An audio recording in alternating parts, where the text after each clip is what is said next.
What's going on, everyone? How are you all doing? I excited for this. It's always fun to do. Haven't gone live in about a month and got a few things to talk about. Things pretty interesting stuff to talk about with the comic market right now. Then we'll get into the Heritage auction. We can just watch some of these books that are coming up for sale. There are a lot of really big books in this auction tonight.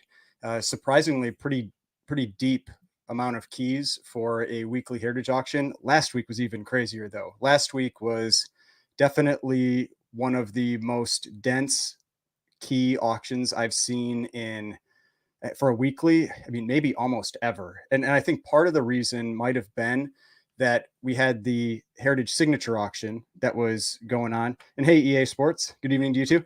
We had the Heritage Signature auction that was going on, and so when you have those, what you often see is the weekly that comes that same weekend right afterwards. It's like everything that didn't quite make the cut for the Heritage Signature auction gets put into that weekly auction, and so you often get a lot of pretty big books.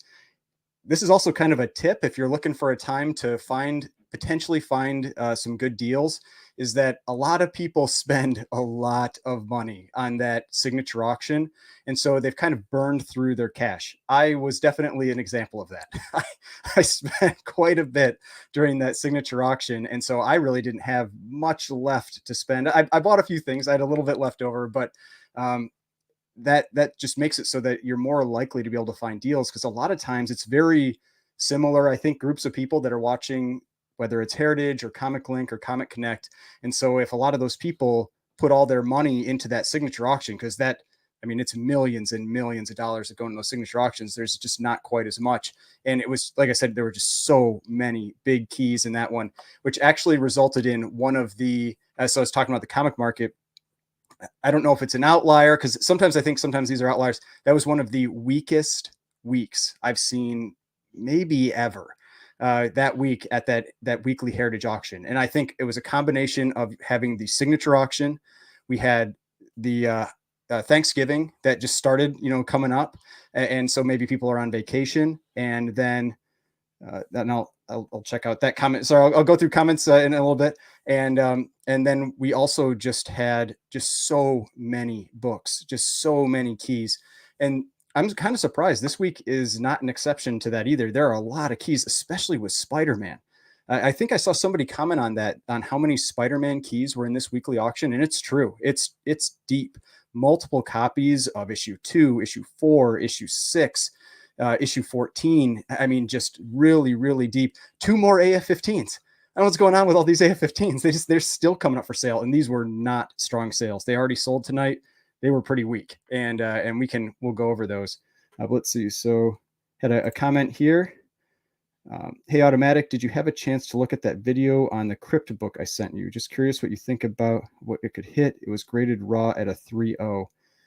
I'm not sure what that's referring to.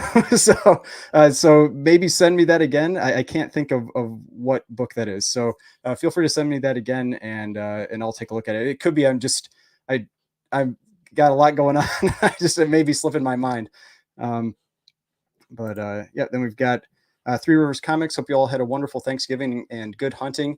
Yeah, I had a great Thanksgiving. I've been eating the same Thanksgiving food now for multiple days. We made like a 10-pound ham, and I'm going to be eating ham for probably 2 or 3 weeks. So just gonna have to burn through all that. And we've got this comment here from Steve Bradley. Hello, Ryan. The market's still falling. Are you going to tell us depending on the book? I mean, yeah, it really does. It's the truth. It really does depend on the book. But generally across the board for bronze and silver, it's mostly a downtrend. You do have certain outliers where you have, record sales or big sales, that kind of thing. But generally across the board for bronze and silver, I've seen a pretty consistent downtrend going on the last like 3 months. That's been pretty strong. And Golden Age has just, even last week, when bronze and silver were super weak, Golden Age still stayed the average sale going above my estimates. So Golden Age, I've been consistently impressed with in how it's performed, but bronze and silver, it's one of those things where if you find a book for a great deal, yeah, go for it. But otherwise, just be patient right now. I think it's kind of like that market with bronze and silver, maybe be a little more patient. But I thought I'd talk about a couple things. If you haven't watched my most recent video, I've got a couple of the books here that I've picked up recently. Two of them that I don't normally do trades, but I did one trade recently, and a couple of the books that I ended up picking up were this one right here, which is an Iron Man 55 8.0 white pages. So this is first appearance of a ton of characters, including Thanos, who's the big one, but also the first appearance of Star Fox, which could be something eventually, since we saw him in the MCU. I traded away my 9.2 actually of that same book and got basically it ended up being I got some books and cash and I sent like 4 books. Then this was another one I traded away my 9.0 that was signed by Stan Lee and got an 8.5 not signed by Stan Lee. So Tales to Astonish number 93 was just a great Silver Surfer cover by Marie Severin. I love this cover. I think this one's awesome. One of my favorite Silver Surfer covers. And then as part of that video too, I had a CGC unboxing. I just got one of the books here. I had the one that ended up at the best grade, which I'm still toying with the idea of keeping. I haven't decided yet. But this was Vampirella number 1, which is first appearance of Vampirella, but it's a Frank Frazetta cover and came back in 8.0 white pages. So this was one of the 3. I sent in 3 copies of Vampirella number 1. They all graded pretty well. So I don't submit magazines very often, and so I wasn't confident in my my magazine grading. My general experience just from the few that I've seen seems like they grade them a little easier than comics, and so I was kind of hoping I undergraded it because I graded it the way I would grade a comic, and that tended to be the case. So I was pretty happy with what I got back.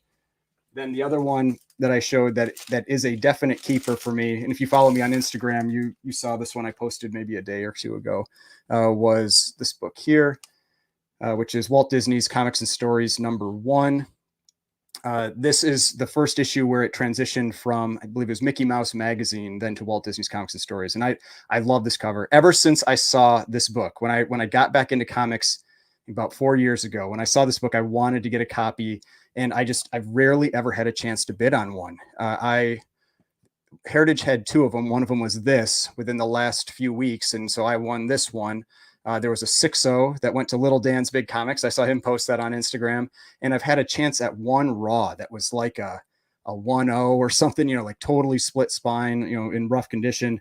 And I wasn't able to get that one. And so those are really I've only had a few opportunities to get that book. I just definitely love that book. Definitely a keeper for me. But let's go back through some more of these comments. So let's see. Also, in regards to the first Poison Ivy, is it hard to find a nice presenting copy? I'm trying to find a nice presenting copy, even a 4.0, but most copies I run across are ready. It is a surprisingly hard book to find in good condition. I think a lot of it is the red. It gets color rub very, very easily on that cover. And so a lot of times it is in lower grades. It also had the centerfold that everybody liked to take out. And so it's often missing the centerfold, or the centerfold is at least loose because somebody took it out and put it back in. But yes, definitely. That's why that book, when you get into higher grades, is very, very expensive. And it's because that book really is, out of those earlier Batman keys, it's definitely one of the ones that's pretty tough to find in nicer condition, because you'll find 189, that first Silver Age Scarecrow, you'll find that in nice condition a little more often, but not that one. And also 171, the first Silver Age Riddler, I think it's the same thing. It's that solid, it has the pink cover, a lot of color rub. So what's up, Ryan? I'm loving the market crash. Gives me a chance to grab those Silver Age flash keys. Yeah, and so that's the other thing. It gives you opportunities where people have talked about prices are too high and everything for the last year and a half. If you see prices coming down to places where maybe they were in 2021 or early 2021 or 2020, that's when you want to start looking at them. And that's what I've talked about in a number of videos, that's when I really start looking at those silver and bronze books again. That's when I feel comfortable about them again, is when they're getting down near or around those prices. And love all those books behind you. Must be all keepers. So yes, all of them except the Gangsters Can't Win #2. That one just fell off my keeper list recently because of some other books I picked up. But yes, all the other ones are currently on my keeper list. Then here, Cole, I agree. I have 5 Batman keys I'm after, and the prices are falling enough to where they are accessible. Yeah, and a lot of the Batman books didn't really spike with the comic boom, but some of them did. And that first Poison Ivy is definitely an example of one that spiked. The first Silver Age Riddler definitely spiked, but there are quite a few that still didn't. First Penguin did a little bit. The first Mr. Freeze did a little bit, but not much. The first Mr. Freeze has been one that stayed surprisingly stable during this time when a lot of other books have spiked. I think that's an interesting book, especially because you have a pretty wide range of grades where it sells for about the same price. It's pretty interesting to me because you'll have a 3.0 that sells for like $2,000, and then you'll have a 6.0 that sells for like 2,800. It's like $800 and 3 grades, a huge difference in appearance. But then when you start hitting maybe like a 7, it jumps a ton. And so it's just that's a unique book with how that one prices. And yeah, just like I said, yeah, it's hard to find that first Poison Ivy because of the red. It rubs off. Let's see here. As a collector, am I supposed to be happy that the market is down, or as a seller, am I supposed to be frustrated? I'm leaning more towards wanting books to go down even further. Yeah, I mean, I buy books to keep. Obviously, like I said, I've got keeper books here, and I also, but a majority of the books I buy, I'm selling, and so it does hurt me as a seller that prices come down. I mean, that's definitely a concern as a seller, but that's when, as a seller, I also have to be very aware of the prices that I pay for books to try to protect myself a little bit with that. But yeah, like I said, I still see room for bronze and silver to drop. Gold is always tough because I've just seen it be consistent for the last couple of years. There are definitely some books that have gotten hot that would feel like what happened with like silver and bronze books. The issue is, though, that there aren't a ton of them out there, and so it's very difficult to have someone come out and then just keep undercutting. That's what happens with the silver and the bronze, is that you have thousands and thousands of copies of those books, and so when a book hits a certain price, people are like, oh, I'm going to cash in on that, I'm going to sell the book, and then maybe they think I'll get it back later. With Golden Age, you have that fear that if you sell that book, you can't get it back. Like I have like some of those books up here.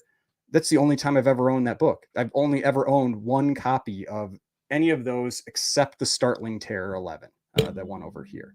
And it's just, and that's over multiple years. And it's just because they're so hard to come by that I don't, that's why the Golden Age stuff is so hard for me to ultimately sell, because I know how hard it is to get those books back. Yeah, and Comic Collector Geek. Yeah, I was definitely very, very happy being able to pick that one up. I'm torn because I kind of prefer it in the comic case, and I measured it because I called up CGC to ask about it because it was in the magazine case, and I'm like, I don't think this needs to be in a magazine case. It's something I've noticed recently. I don't know if anybody else has noticed this as well, that I've noticed them being a little less likely to put them in the comic cases. I've had a number of books get put in magazine cases and seen other books up for sale put in magazine cases that normally would go into a comic case. And so I talked to the person on the phone, and they said, you measure it. These are the sizes that will fit inside the comic case. And if it fits in there, you could send it back with a note and say, crack this out, put it in a comic case. And I measured it, and it looks like it should fit. So I might do that. And it's not that I have a big problem with the magazine cases. I just, they don't fit as well like on my display shelf. They're a little harder to store. They don't fit in my normal like slab boxes and everything. And so for me, I prefer them in the magazine or the standard comic case if they can fit. I get it that some can't. I get it that if you have a spine roll in some of those Golden Age books, they will not fit. But I feel like they've been less willing to put these books in the comic cases, which is strange because it takes them so much more time to get them. Their magazine grading is so much slower. So like I talked about that in my video, those Vampirellas, I submitted all 3 of those as magazine walkthrough, and magazine walkthrough on their site when I submitted it was 4-day turnaround time. It currently, I think, says a 5-day turnaround time. And it took those, how long did it take those to get back? A month and 2 days before they shipped, after they had opened them. And so it was like 24 business days or something like that, or 23 business days. I even called twice. I was worried those books were lost because all my experience with the comics were blazing fast. They were getting back under their turnaround time estimates, or at worst, like right at it. But this magazines, they were terrible. And when I called, they're like, well, it's the magazines. And I'm like, well, then just put on your site that it's 24 days for walkthrough. Now people will make fun of you because it's like walkthrough shouldn't be 24 days, but at least let me know that that's what I should expect. Then at least I'm not worried that things are lost, that kind of thing. Like, put a number on the site that's representative of how long it takes. Um, Getting ready to send a vintage Betty Page magazine after holidays. How should I send it so I'm not waiting a year? I mean, send it walkthrough. If you really want it back, pay the extra and send it walkthrough. Like those Vampirellas, they would have easily fit in there. I think they're like standard submission. But I've talked to people that have sent in standards, which I think says 28 days on their site, and they're like, it's been 4 months. So if you actually want that book back in any type of reasonable amount of time, send it in walkthrough, because it sounds like even standard is terrible. And if you send it in like economy, easily a year. I mean, it even says it on their site. It's like 240 business days. Like, if you're getting that book pressed, assume that press has not held by the time that book gets graded. So, I mean, if you really want it back, eat the cost and send it in walkthrough. And if you're sending it to a presser that's a CGC dealer, has a CGC dealer account, then that can help you out, because then at least you save 15%. I use I don't have a dealer account. I have whatever the one is below that. And so I get 10% off. And so mine was like $135 a book. But I asked it, I was like, hey, it's been this long. Can you give me, reduce it down to the standard price? And they did not do that. They gave me $25. So basically $8 a book as a credit. But yeah. Let's see here. Any idea what a Marvel Mystery Comics 19 is worth? I can't find any recent data on it. So I can share my screen real quick, and we can check that out. I'm always happy to answer some questions while we're up here. So if you can, this is GPA Marvel Mystery number 19. So it is tough with these books that don't sell very often. You have to be a little, kind of creative with how you come up with estimates. And so you can see, like, it obviously depends on the grade. And this actually isn't terrible. At least you have something that sold within the last year or two. And so a 9.0 selling at 11,500, you have a 7.5 Cosmic Airplane pedigree selling for 4,560. And so let's pretend it's a 3.5, and this is going for 1140 here. I would say a 3.5 would probably sell for like 1,800, something like that. I'm going about $500 a point on the book, but it's a rough estimate. That's like, and that's all you can really do with those Golden Age books is you kind of you do a rough estimate, because what you'll have is at lower grades, it will obviously sell for less per point than the higher grades. Like this one up here, this 11,500, that's over $1,000 a point. Then you go to the 7.5, at least a year ago, that was selling for about $600 a point. I guarantee that would sell for more now. And then if we go down here, this is like $300 a point. And so I'm just thinking, like, it's probably more than it was back then. So probably more than 300, less than 600. And so I say 1,800, but yeah, just that's all you can really do is just see if you're in the ballpark for that book. So let's see here. All right. Is the majority of your collection Golden Age or a mix of Golden Age, Silver, and Bronze? So my keeper books, except for possibly that Vampirella, which is Silver Age, it's 1969, like as late Silver Age as you can get, is all Golden Age. It didn't used to be that way. Now, books that I buy and sell, those are clearly, they cover all ages. I buy and sell silver, bronze, copper, modern books occasionally. But the books that are on my personal like keeper list are all Golden Age.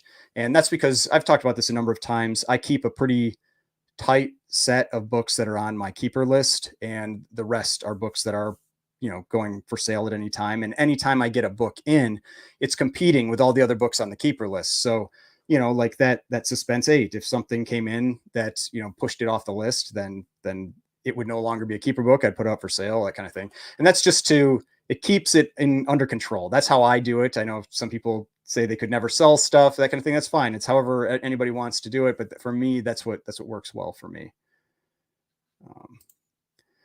How rampant do you think CPR is? So that's crack, press, and regrade. Do you think CPR is impacting the integrity of the CGC census?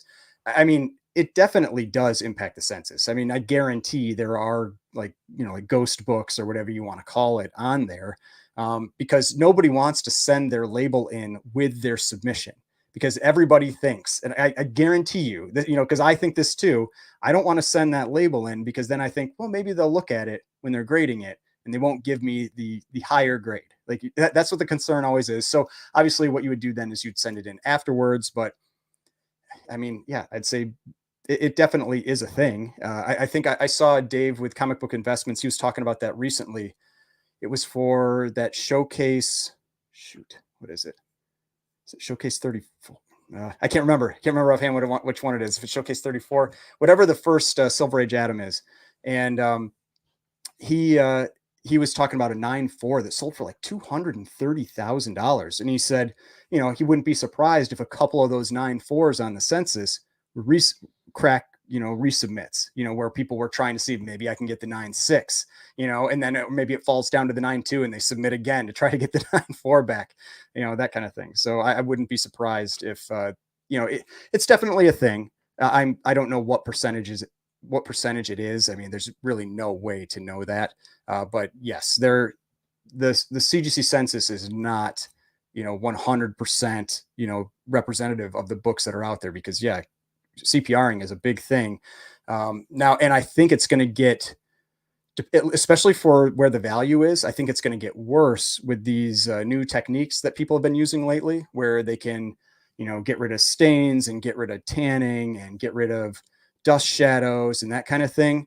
I think that's going to be like the next wave of CPRs, because if you're talking about old label CPRs, I don't think there's a lot left out there. Like if you see an old label, it's probably the grade it is, or even maybe a little worse, just because people have looked at it. It's been around for like 22 years. And so people are like, a lot of people have seen it and decided it's not worth the resubmission attempt. But now that there's these new techniques out there that can boost the page quality, can boost all kinds of stuff, and still come back with universals, that is probably the next thing. And believe me, like that's something I've been personally that I haven't wanted to do, just because it feels like cheating to me. It just a little bit feels like cheating to me. But the other thing that crosses my mind is I'm like, I have this book here and it has this stain on the back, and it would be say it's like a 6.5, but it would be a 9.2 otherwise. And I go, if I sell this book as a 6.5, the person that buys it might be buying it to go, hey, I'm just going to get a 9.2 with this book. That crosses my mind. It's like, well, why don't I just get the 9.2 with that book? It's not like I don't know this stuff is out there. It's not like I don't know that those are things that could be done. And so definitely something that really crosses my mind with these new cleaning techniques that are coming out. I mean, they're definitely, from what I understand, they are much more involved. And so a lot more time and effort. So it's not like it's something where if it's $100 book, it's worth it to spend all that time and effort to make it $150 book. This is going to be a thing, I think, more with, it's a $500 book and you push it to a $1,500 book, like those big jumps when you've got books that start to have big spikes in value as the grade goes up, with, like especially removing things like stains, because stains right now are a killer. And tanning definitely. CGC, I think, has been starting to grade more harshly on tanning. If you look at your grader's notes and you have, I'm actually thinking of making a video about this, and you have moderate tanning on your book, you are stuck. You are capped at like a 6.5. I don't think I've seen one of my books come back higher than a 6.5. I'd have to check. If you have light tanning, I got a 9.2.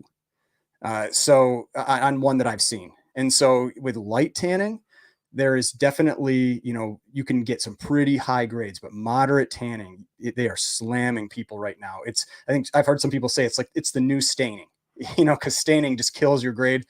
Tanning seems to too. And since those techniques can remove both of those, I think that is one of the next big things that could definitely come from, with CPRing.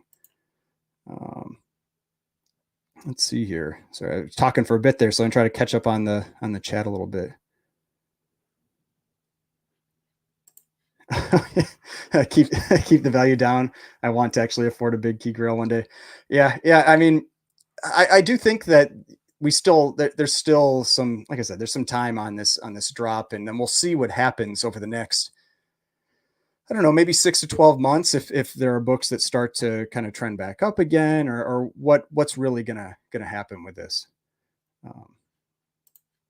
So then, is it better to buy with cash or trade for books in this present market? I mean, me personally, I don't really like doing trades, and part of it is that if I'm trading, if it's a book I already have for sale, which is generally going to be the case, if somebody wants to trade with me for a book I already have for sale, they're generally going to want to trade me multiple books for that one book. And to me, value for value is not worth it. It's not worth my time. It's not worth my effort. It just means I'm going to spend money on shipping. I got to list 5 books now instead of 1. And so it does have to be a pretty substantial financial benefit to me to do a trade. And I'm not saying that's how everybody has to do trades, but for me, if it's a book I'm already selling, there's just no reason really for me to take a trade if it's just more books I have to put up for sale to get the same amount of money.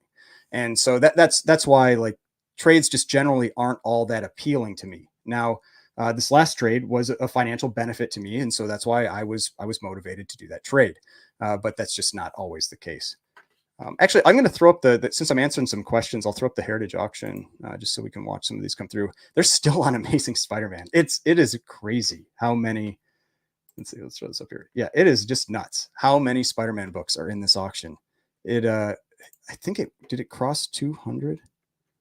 Let me check.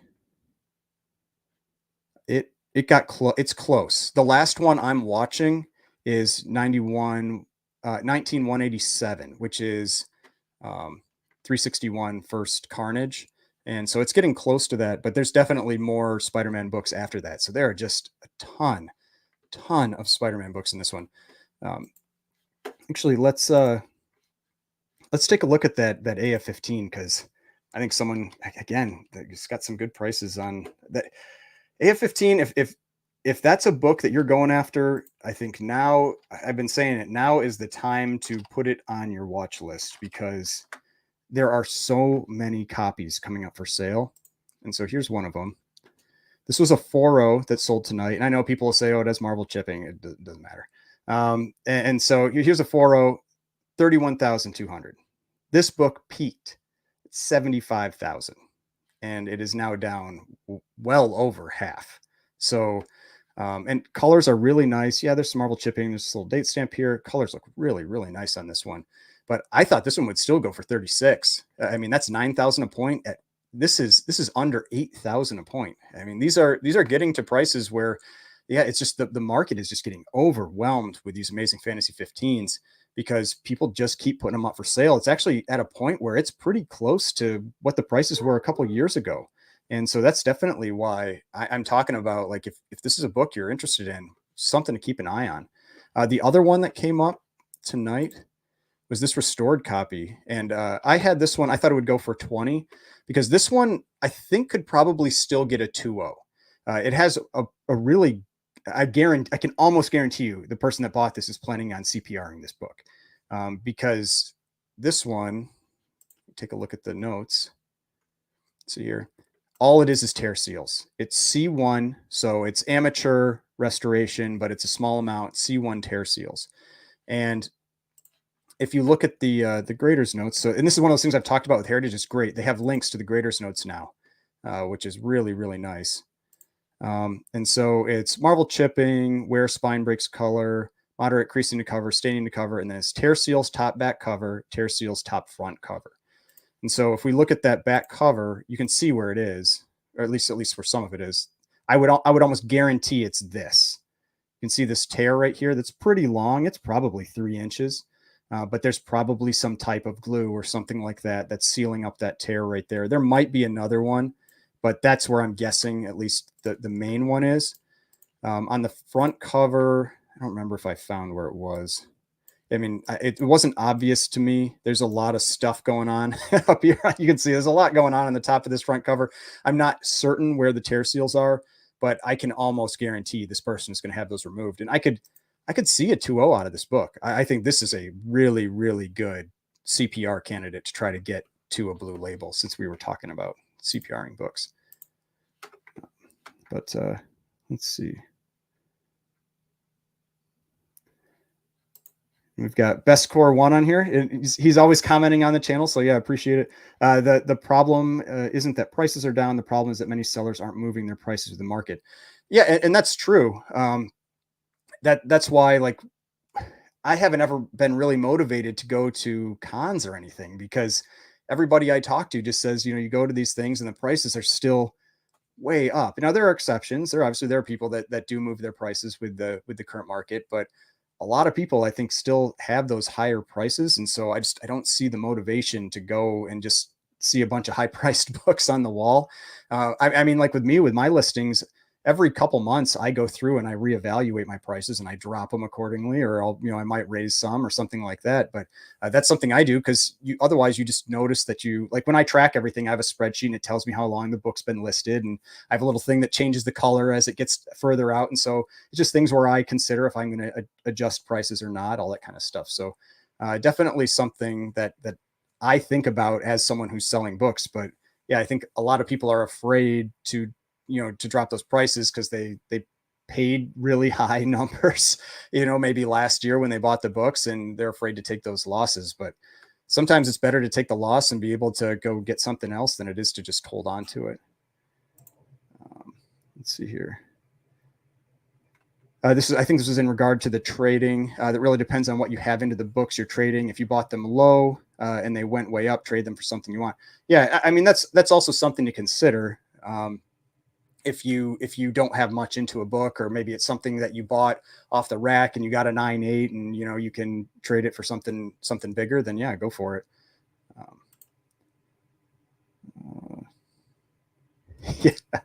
Yeah. Oh man. So about this one here with that Werewolf by Night 32, First Moon Night, that book has been taking it on the chin. I think I saw some sales recently that are below where it was 2 years ago. That one actually, the show hurt that book more than if the show had never come out. We can actually talk about that one, because man, what was it was like a 6.0 that went for under 1,000.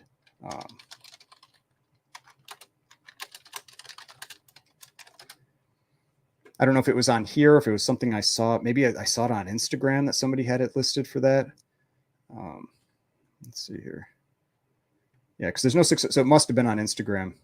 But yeah, like, let's take a look at, like a 5.5, 926. I mean, look at this. Like if you kind of draw the trend for this book, it is right where this would have been, in maybe even a little lower than it was 2 years ago.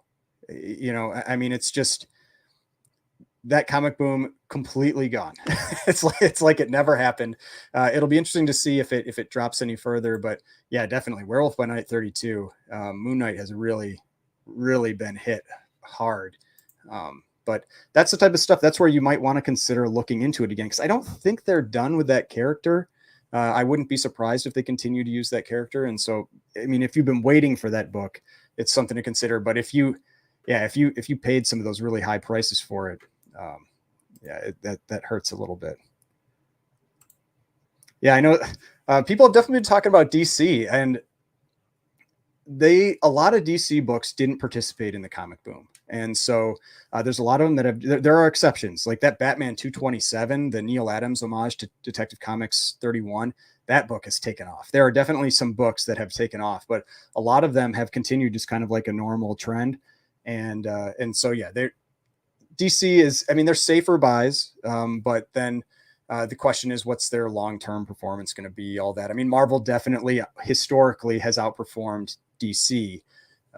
But then if you're talking about spec and all that kind of thing, I mean, having James Gunn helming DC now, I think that's a big deal, because you actually hopefully have kind of like a unified vision. But I mean, we haven't seen that from DC before, so I don't know if their management will be willing to accept that, or if they're going to, be meddling in what he wants to do. I mean, that's always the question: is it going to actually, uh, is he going to be able to do what he wants, or is there going to be an interference? And I have no idea. Um, Then Comic Collector Geek. I don't like the magazine cases for Golden Age books. Often it has a spine roll, and they put it in the yeah. The spine roll is usually the case, but that's why I checked this one. And this one it's perfectly well. It's perfectly square. I mean, you can see the pages, but it's even pages on both sides. There's zero spine roll on this book, and that's why, like I said, when I measured it, it seemed like it should fit. I don't remember exactly what she told me. It was like 7 5/8 inches, I think, was the width. It was something like that, and it was definitely under that. But my main issue with the magazine case is, I mean, part of it is the size. The other part of it is they feel a little flimsier. You don't. I like that the comic cases just have a sturdier feel. I'm always worried these magazine cases are going to crack. They don't feel as sturdy as the comic ones. Yeah, I mean, I'm a seller, and I'm perfectly aware that price. I talk about it all the time. There are definitely sellers that are in denial about the comic prices dropping, but I think those are the ones that aren't able to sell books now, and probably just complain that they can't sell books, because the prices have definitely come down, and if you want to continue to sell stuff, then yeah, you've got to move your prices with it. And I've talked about that in a few of the I don't know if I talked about in my videos, but a few of the chats I'm in. Like from my perspective with my sales numbers, I've had some of my best months in terms of sales volume in September, October, and now in November, and so and I adjust my prices accordingly, though.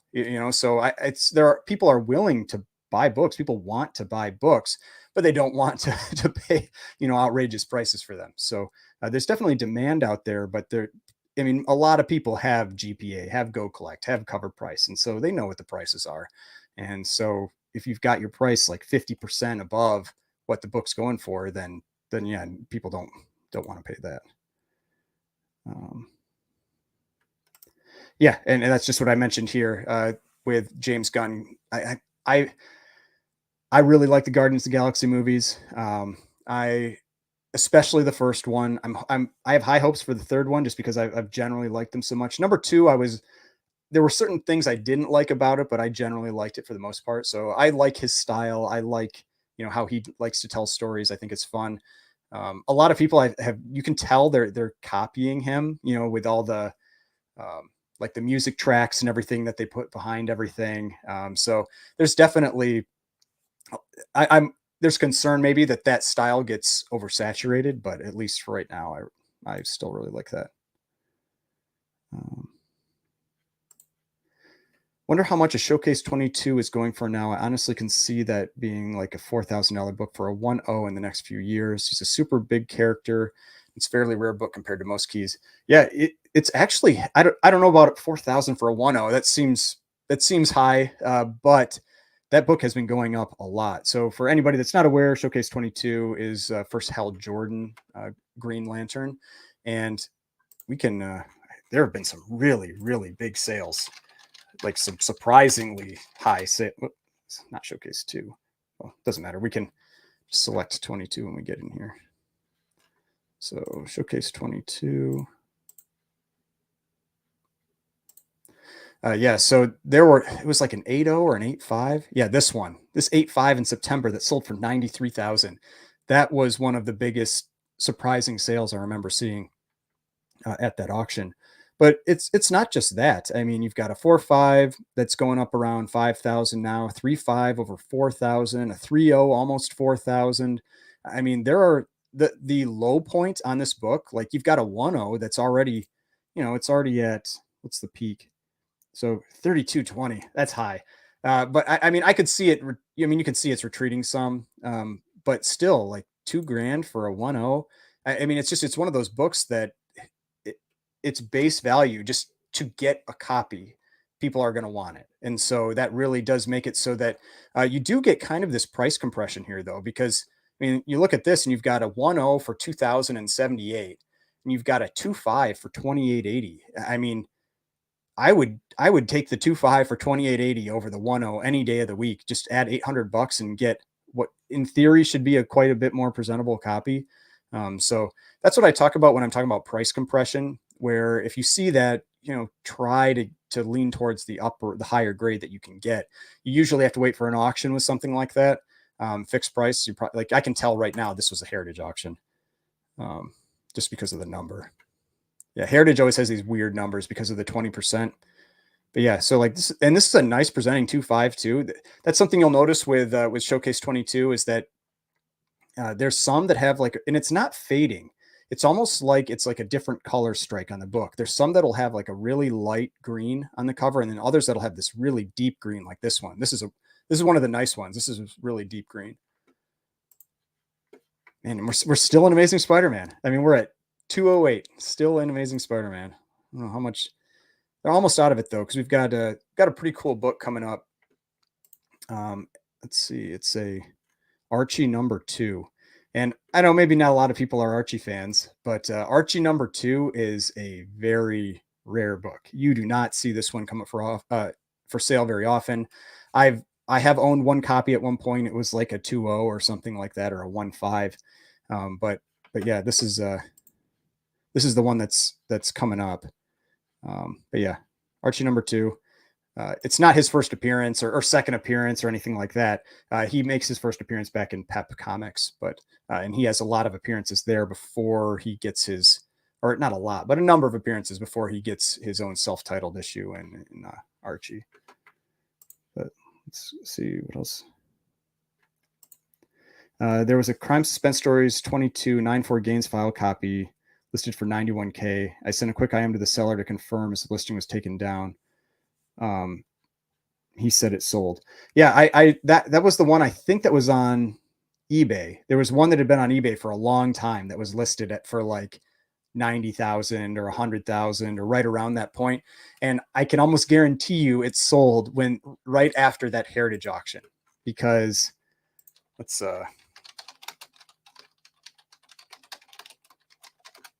if you're not familiar with Crime Suspense Stories #22, it's a Johnny Craig cover. It's kind of like the pre-code horror cover. It's a decapitation cover.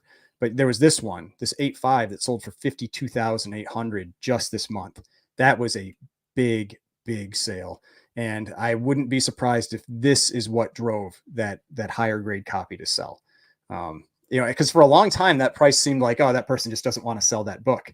But then when you have an 8.5 in the public market go for 52,800, then it legitimizes that value. And so then you have, that big sale. Because you haven't even had above a 9.0 sell publicly. So I'm guessing maybe he sold it privately, because usually that would have been pulled into GPA if he had actually sold it on eBay. So yeah, I wouldn't be surprised if that he sold that privately. Let's see. Oh, how much is Showcase 22 going for? Yeah, so we talked about that already. 91K seems low if it's the highest grade. It's such an iconic book.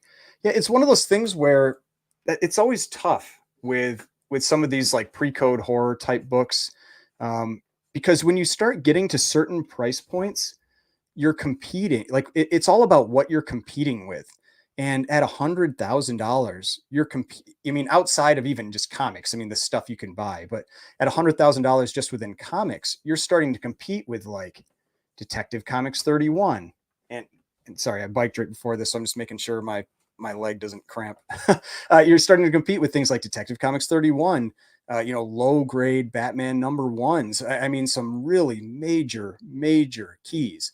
And so yeah, and that's why a lot of times I think you start hitting these ceilings with certain books where they just might not really go above it because of the other stuff that someone can buy with that same amount of money. Because even though someone that's buying that book probably has a lot of money anyway, most people still have a limit, on how much they can spend. It's like even if like say someone has $50 million, they still can't go out there and spend $1 million on 30 different books. Like they still have a limit on how much they can actually spend on certain books, and they still have to make decisions there. And so yeah, I mean it's all about, what are you competing with at the same price points. Um, I mailed my modern fast track books to CGC. They arrived October 31st and they have yet to open them and begin the process. Called twice. They said, oh, yeah. So I wouldn't be surprised about that. That's why what I would recommend. So this is what I recommend. And if you're in a rush to get something back, if you're not in a rush to get it back, don't worry about it. Don't spend the extra money. But whenever I'm doing submissions, I always have at least one express book or higher. So express or walkthrough in the submission. Because if you have an express book, you put EX on the side of your package. If you have a walkthrough book, you put WT on the side of the package, and they open it almost immediately. Usually it's within a day of them arriving. And that gets that book into the system, but it also gets your other books into the system. And so I know Bry's Comics did a video about that a while ago, where he would, send in his large submissions, and he would just submit one express book in with it, even if it wasn't an express tier book. It's like maybe it's a $200 book, but you send it through express.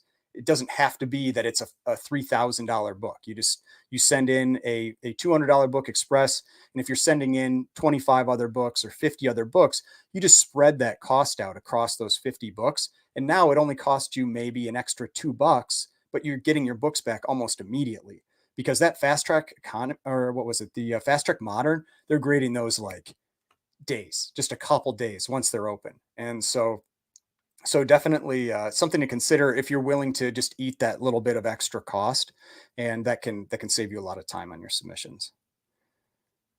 I'm falling behind on the chat here, so I'm gonna try to catch up a little bit.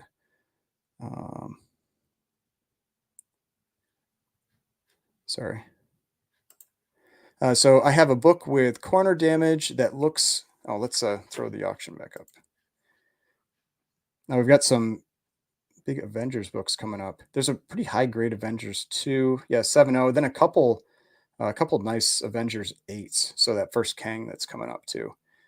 But I have a book with corner damage that looks like a rodent bite, but must be manufacturing defect because the interior pages all match perfectly. It's hard to say without seeing it. If all the interior pages are fine, I can't tell exactly what you mean there, but if the interior pages aren't touched, then usually what that is it's something like silverfish, like because the bugs like to eat the cover. They don't often eat the interior pages. There are exceptions; some will burrow through, but a lot of those like silverfish, they'll eat the cover, but they won't eat the pages. If it's something that chewed through the cover and the pages, then it's mice or rats or something like that. Um, I would just treat it like you would any other, small missing piece from the cover. With rodent chew, where it goes actually through the book, I've depending on how big the piece is, I've still gotten like four or fives with them. I had a really small amount of rodent chew on a Superman 63 three that I sent in, and I got a 6.5. It was really small though, right? Really small amount on the corner, and I got I think a 6.5 on that. Was it a 6.5 or a 5.5? I don't remember. I think it was a 6.5. But I got a pretty nice grade. So it all depends how much is missing. It really is dependent on that. But yeah, let's see what this one goes for. So I had this one estimated at 2,500, and it's quite a bit below that right now. It's right around 2,000. Definitely a book that's cooling off right now while people are waiting. It's so I've talked about this before. If you're not familiar with Heritage, this bid price here isn't really what you're paying for the book. You're paying this price plus 20%. And they tell that to you. It's not misleading or anything. When you're bidding, they've got this, the next bid is 1,900 plus, the 20%. So you're actually paying 2,280. So that one went for 2,220, which isn't bad. I had it at 20. I had it at 2,500. So definitely a little bit below what I was expecting it would go for, but that book had peaked at 6,000. That one went crazy because it was one of those books that went crazy during the comic boom. Because that was when we had Loki. And so like Loki was like the Loki show was like peak comic boom. And when he appeared on that screen, it was just like prices just went just to the moon. And so things are still relaxing a little bit from that because yeah, I mean, it's Avengers 8, it's an early Avengers, but Kang isn't, he's not Thanos. He's not like this character that, like when I was a kid and I was collecting and I was, really getting into this, you know, I didn't really know anything about Kang. He wasn't one of those like characters that's like in your face as a villain, like Thanos and Galactus and that kind of thing, and Doctor Doom. And so he's like a B tier villain. And so the question is, can they turn him into kind of an A tier villain, where people really start to care about that character? And I mean, I really liked how he portrayed himself in Loki. I've really liked how he looks and how his character sounds in the Ant-Man previews.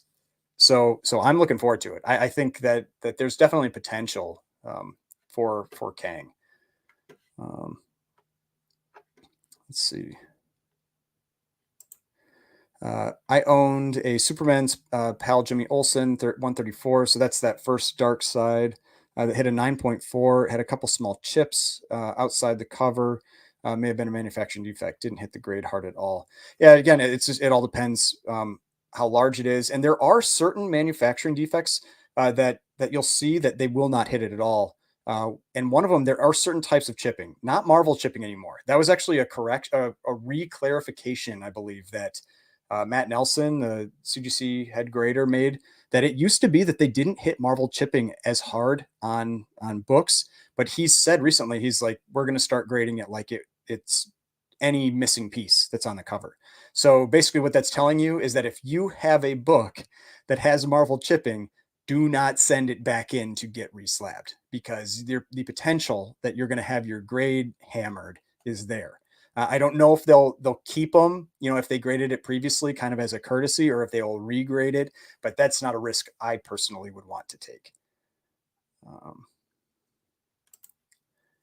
my 5 books I want to grab next year, DC wise, are first Poison Ivy, first Batgirl, first Silver Age Clayface, first Guy Gardner, and first Mara. Yeah, those are all great books. First Clayface has been getting, so that's Detective Comics 298, I believe. That one's been getting a lot more attention lately. Actually, I think was I watching Comic Tom? I think he mentioned it in a video recently. There's somebody I was watching recently that was talking about first Clayface, and I think it was on Comic Tom's, one of his like top 10 type videos. So yeah, that's definitely a book too that has been getting pricey. It's relatively tough to come by for a Silver Age book because it's pretty early Silver Age, and it's also very hard to get in high grade. Definitely a challenging book to get in high grade. Um, let's see. Ryan, would you ever expand the list if it gets to a point where your top 25 books is something like your crime suspense stories 22? So it's at 35 right now. My keeper list is at 35. And I cut it from 50. So I've been trying to cut it, but it does get harder as you get books that, are either bigger or that you connect to more, that you've spent a long time looking for. But I mean, you never know. I'm not, it's not like there's some like enforcement authority that's like forcing me to do this. But it's just something that I personally like to do to keep it so that because I've got my business side of this as well, so that I keep it so that I can keep selling books, that I'm not keeping too many, so that I can get in new books, because that's how I get in new books that ultimately where I have the potential to get new keeper books is by selling books. That's how I fund all of this, is by buying books, then selling, or selling books and then buying new books. And so it's actually, I was going to talk about that. If you've seen my video that I did recently about that uh, suspense number 3, which is one of the biggest key issues from the Golden Age. It's this cover done by Alex Schomburg. Um, let's see. I'm curious about that price right there. I just saw that one. Avengers 57. Because an 8.5 for 690 sounds like a good price. Yeah, I mean, that one had peaked at 1,680, I had it estimated at 825. So yeah, I mean that's a pretty great price because this is a tough book to get in an 8.5 type of grade. I'm actually curious. Oh shoot, I closed out that closed out that window. Let's see here. I'll get back to it. Um,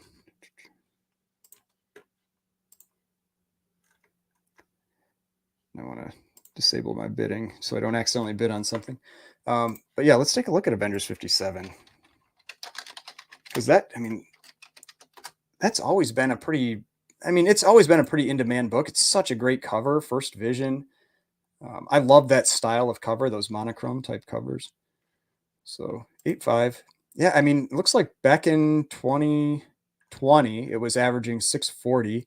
This went for 690. I mean, you can see this one was flat for quite a few years. Really no upward movement for quite a few years. And it looks like it's getting back down into because like this price right around here, this last sale was 830. So this was a drop. I mean, this is going to be right in that range of where it's been. And so that's definitely the type of thing that if you're looking for some of these books, like that's what you want to look for. You're looking at prices prior to the comic boom. And so yeah, I'd say was a pretty great pickup. Um, Probably need to shave off almost 30% of total census for popular books. CPR highly affects census. Yeah, I mean, I honestly have zero idea what percentage it might be. If it's 5%, 10%, 20%.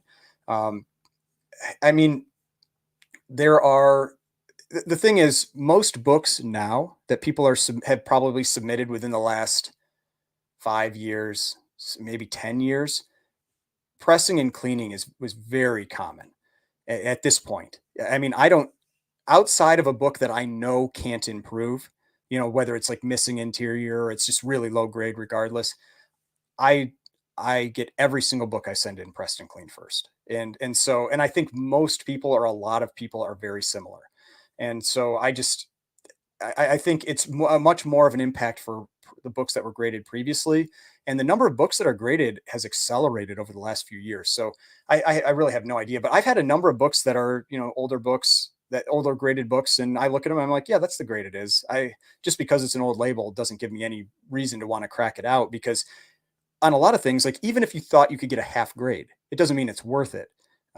Like in that trade, if you watch that video I had recently, I got a New Mutants 87, so first Cable, and a Amazing Spider-Man 252, and a Sandman #1. And the person that I did the trade with said that he did not get those books pressed or clean beforehand. And the New Mutants 87, I think, was a 7.5, and I looked at it and I'm like, this book could easily be like a 9.2. And then the Sandman #1, I think was maybe an 8.0, and I thought that one easily could get in the nines. I actually had a hard time telling. Like, thought maybe they were hitting it for some color break on the spine or something. But when you look at the actual value of those books at a 7.5 versus say a 9.2 or a 9.4, the cost of getting the book pressed, cleaned, and regraded is more than the value gain, and so there's no reason to do it. And so that's for me at least, that's the calculation I'm doing when I'm looking at those to make the decision on if it's worth it. Because yeah, there may be pressable defects there, but if I'm not going to increase the value of the book enough to justify the cost, I'm not going to crack it out. Uh, yes, I was not happy with my crime suspense stories 22. Came back. Yeah, I didn't. I filmed it and I decided not to post the video. I was not happy. And so that was one of the ones where I made where I still think if I resubmit, I have a shot at a higher grade. I think that I got the low end of like the range where it was acceptable. Like I could see it getting the grade I got, but it got but I still think that that was like maybe a 10% chance of getting that, whereas the half grade higher was like 75% chance. And so I was not happy with that one. But I mean, I'm still happy with the book. It's still a big improvement over my prior copy. But yes, I was not I was not happy with that one. Um, no, it did not get a 6.0 for EA Sports. It was never going to get a 6.0. That book was never going to get a 6.0. I but that's one of the things that was very frustrating for me with it. But it's it works out. Like I bought it. It's one of those things that's frustrating that because I bought it long enough ago that I paid like a 6.0 plus price for it. But the prices have come up since then, so it kind of protects me some with what I ended up getting because I got a 5.0. I've told some people, but I got a 5.0, and I thought it was a solid 5.5. And it's the type of book where half grade makes a big deal. It's one that it might be worth it to resubmit, but then I'm always afraid that someone's gonna detach a staple, tear the cover or something like that. And it's nerve wracking when you're sending in books that are that kind of value that somebody could damage it, or it just gets damaged in shipping, anything like that could happen. But yeah, that one I was not pleased with. Um, yeah. Yeah, it looked like a 6.0 all day from the pics. Yeah, it had tanning. That's what really hurts it. But but yeah, like I said, it got a 5.0. I think it could get a 5.5, but it's one of those things where I'm like, well, maybe I want to try that, process of removing tanning, something like that. This actually seems like a pretty strong sale here. But that would be super terrifying for me to submit that book for that process. 348 Avengers 196. Yeah, that's a pretty strong sale. I had that one at 325, so beat my estimate by a little bit. This is actually a book that I think has gotten down to that point where you do want to be looking at this one again, because this character is regardless of what you thought about the Black Widow movie, which I like the Black Widow movie, but regardless of what you thought about the Black Widow movie and that character's depiction in it, he was a popular character before that, and he was selling for more than this before that. And so that's the type of thing you really want to look for, is that the movies aren't the only thing that drives value. It's also like how much people like the character, what's the demand for that character, all that kind of thing. And yeah, that one I feel like has just did I close that window again? Maybe I did. Let's see here. Yeah, there we go. Okay. Oh yeah, there's another one that's pretty cool that's coming up that I was gonna bid on this one, but it went up so high I'm not going to now. I was not expecting this book to hit this number. It's this Batman 11 that's coming up here. So this is Batman 11. It is an incomplete copy. It's missing the centerfold, if I remember correctly. Yeah, missing the centerfold, and it is currently at $2,160 for an incomplete Batman 11. I wish I would have bought this book like 2 years ago, because it was so much cheaper 2 years ago. Because like these especially Golden Age, like Batman, especially the good covers, because that's one of the things. Like you've got different types of covers with Batman. There's campy covers, all that kind of stuff, and those ones don't have as much demand. But then you've got awesome covers like this Joker cover, and yeah, right here where it just got all the playing cards, him punching Joker, and holy cow, I feel like someone didn't check that this is missing the centerfold. That is a huge number. Oh my god, I got another bid. Man, that is, what is that, like 3,500? Let's see if it gets any more. What did that close out at? 3,480. Wow. Wow. That is a huge number. Let's take a look at that one. Wow. I was not expecting that. Incomplete copy. Last one sold for 1,651, but it was graded. And then we had a 1.0 sell for 3,650. In October, we had a 1.8 sell for 4,250. I mean, that almost sold for the 1.8 price. I mean, a 3.5 selling for 5,040. It's one of these books that, like in the lower grades, there's a lot of price compression. It's like $4,000 to $5,000 regardless of grade, but incomplete. Geez, that was a big sale for that book.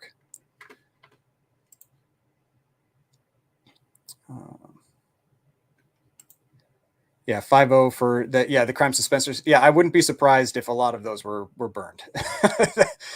Especially since that was one of the ones that was specifically covered in the Senate hearing. You know, like people saw that one, and I would not be surprised. Um, yes, I've seen books as high as 9.2 to 9.4 with very light tanning. Yeah, I've like I said, I've had books that with a 9.2. I've gotten a 9.2 with light tanning in the graders notes. Um,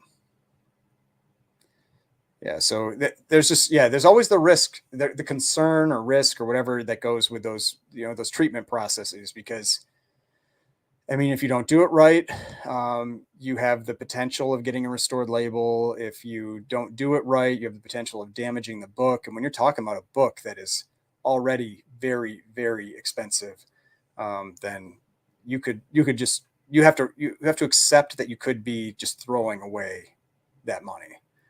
Um, let's see here.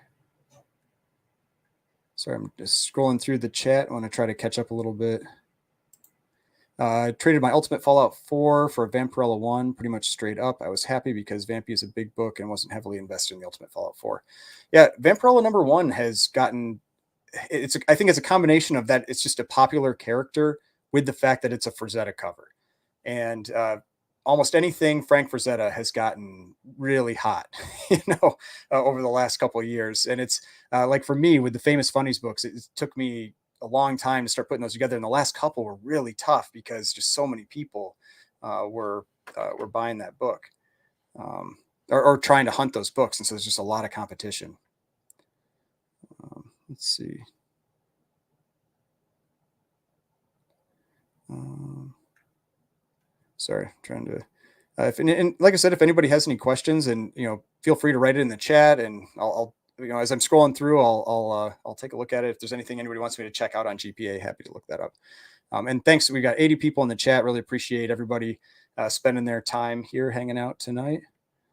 Um, so Chad Nelson, I'm mainly focusing on flipping silver and bronze and collecting pre-code horror. So many cool pre-code horror covers. Yeah, I mean, there's once I started getting into them and seeing them, they're just I don't know, they draw you in. And it's one of the things I really like about Golden Age for me at least is it's the fact that I can't for a lot of them, I can't just go out and get them. Like if I want one of those books, I can't just be like, "Oh, I'm just going to go onto eBay and find that book or talk to some dealer and find that book." It it makes it, just there's something that makes it a little more like rewarding about when you finally get that copy because you've had to wait for the right one at the right price and all this kind of stuff. And so just for me, that's one of the things that's really appealing about the Golden Age is the fact that I can't just go out and get them. Um, let's see.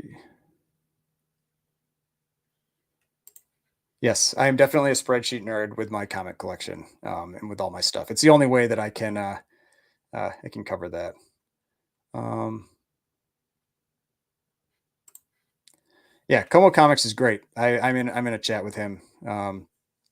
Yeah, so yeah, he is. Yeah, he's a really good guy. He's got an incredible collection, especially when you're talking about his like his pre-code horror stuff.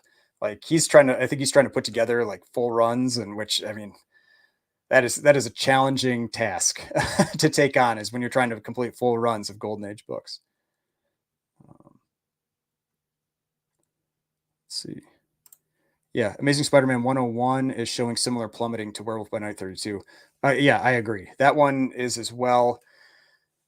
And and it's a villain, but it's a Spider-Man villain. I think that's another one that if it got down to prices that it was at a couple years ago, I would definitely be considering it again. But I'm cautious with anything that's still spiked up. Um, let's see. Yeah. I haven't even seen the Morbius movie yet. I didn't have any motivation to see that movie, and even though I could rent it now, nobody said it was any good, and so I didn't want to see it.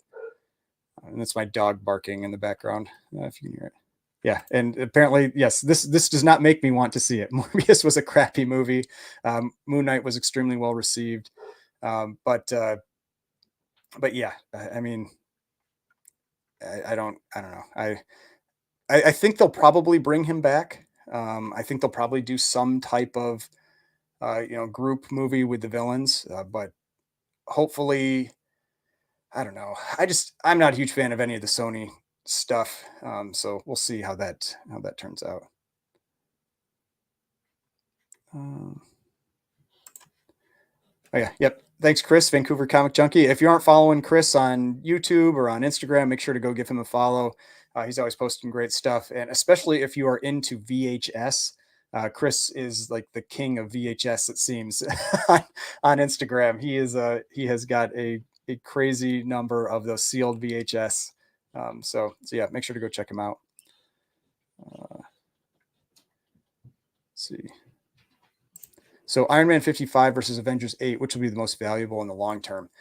So, I mean, grade for grade, Avengers 8 would probably win just because um, it's a Silver Age book versus a middle kind of the Bronze Age type book. Silver Age Key versus Bronze Age Key.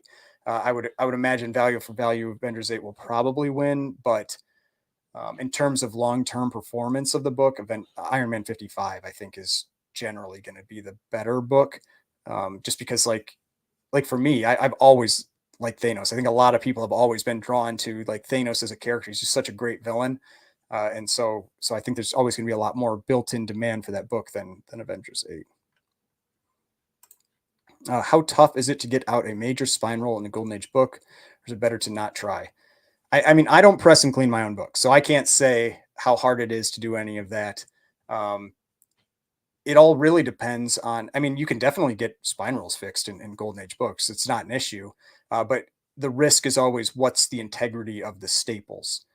So if the staples seem solid, then you're more likely to be able to go for it. But if the staples are if there's a lot of wear around them, the risk that you might pop a staple, something like that, then that's when you want to maybe reconsider if you're going to do that.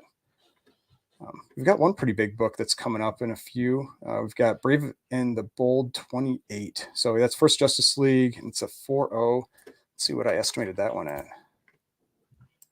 So I estimated it at 3,800. It's sitting at 3,540 right now. It's going to come up in a few books. So kind of be interesting to see what that one goes for. Definitely a book that I wouldn't mind having that one. I really like that cover. I think it's a great cover with them battling Starro.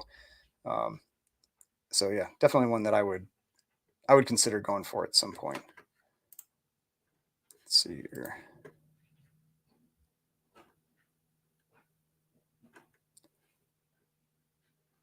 So Best Core is talking about how he's going back to how he collected before the MCU, not specking on characters, comic books, buying comic books that you like. Yeah, I mean, I generally don't spec on stuff personally. I mean, every once in a while, if I feel like something seems pretty obvious, I might buy some copies of a book. But for the most part, I just buy books that I think are either keys or cool books, and it is what it is. Like that's for me. That's what I like to do. And for the Golden Age stuff, a lot of it is just like what visually appeals to me. That's why with like a lot of the early Batman books, I'm still very picky about what I like to collect there because there are certain Batman covers that just don't appeal to me at all. And like we can go to like if we look at like Batman #1 here, so we can kind of scroll through some of these like Batman covers. So like I really like Batman #1. I don't care for Batman #2. It's got this kind of like campy cover where you know Robin's behind this criminal that he's tripping. I really like Batman 3. I like Batman 4. I don't like 5. I like 6. I like 7. I don't like 8. I like 9. I don't like 10. I like 11. All that kind of stuff. Like there's certain styles of the covers that if I don't like that appeal of the cover, I'm not going to go after it, even if it's a cool early Batman book. And when you're talking about Batman, there's a lot of campy covers as you start to get a little later in. I mean, like 20 is awesome. I would love to own 20 at some point. It's first Batmobile on the cover, but then you've got ones where they're riding horses. Like I don't that to me, it doesn't appeal to me. It's not something I personally want. I don't. Everybody's different about what they want to collect, and that's how I make some of my decisions on which books I like to personally get. All right, so here's that Justice League. It's just a little under 3,600 right now. So I think it's, let's see, where did I have that at again? I had it at 38.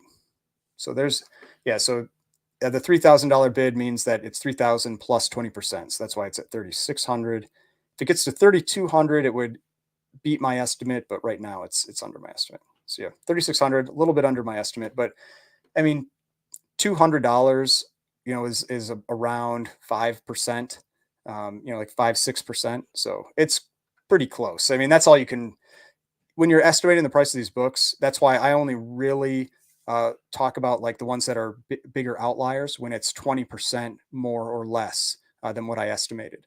But when it's something around 5 or 6% or less than 10%, it's not, that's close enough for what we can do.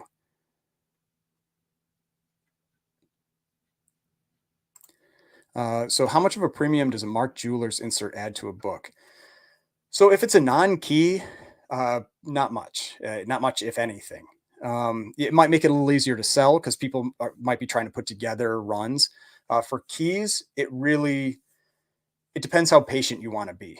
If you want to be really patient, you might get 50%, 25 to 50% more, maybe even more than that in some cases. But if you put it up for auction, there's a risk that it's just going to go for the same price as the non-marked jewelers. So it's one of those things where it's a very specific type of buyer. Like you've got certain people that will pay more for newsstands. But then when you're talking about things like National Diamond inserts, Mark Jewelers inserts, it's even more specific. And so you have to kind of hope that that right buyer is paying attention to that auction and that you have more than one person that's paying attention to that auction that's willing to pay that.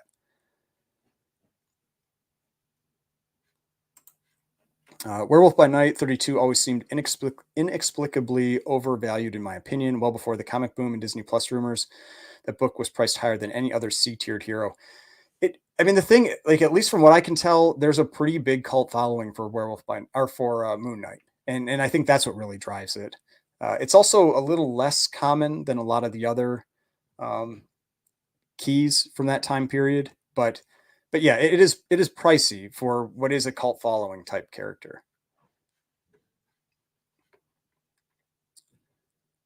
Let's see.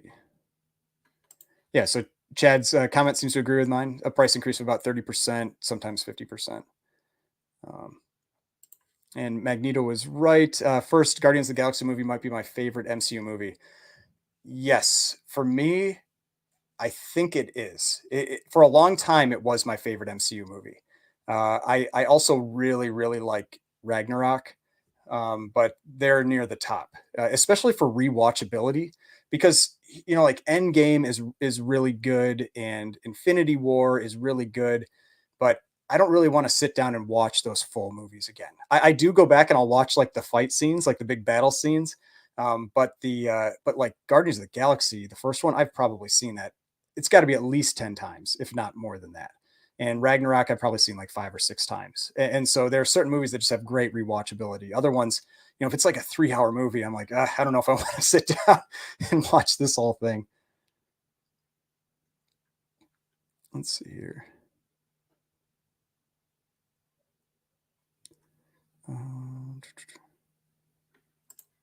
X-Men keys are still in solid territory to pick up cheap, not as cheap as in years past, but they're still kind of escaped the boom. Um, I mean, actually, I mean, my experience was the X-Men books spiked a lot, is what it seemed to me, and they've retreated a lot. They're actually, especially like X-Men number one. Like X-Men number one has. Let me take a look at that one. That book and like X-Men 94, Giant Size X-Men, those books moved substantially, like 400%. So let's take a look at like a 5.0. I mean, like a 5.0. I mean, pre-comic boom, that book was going for 9,000, and even, back here, like 5,000 for a 5.0.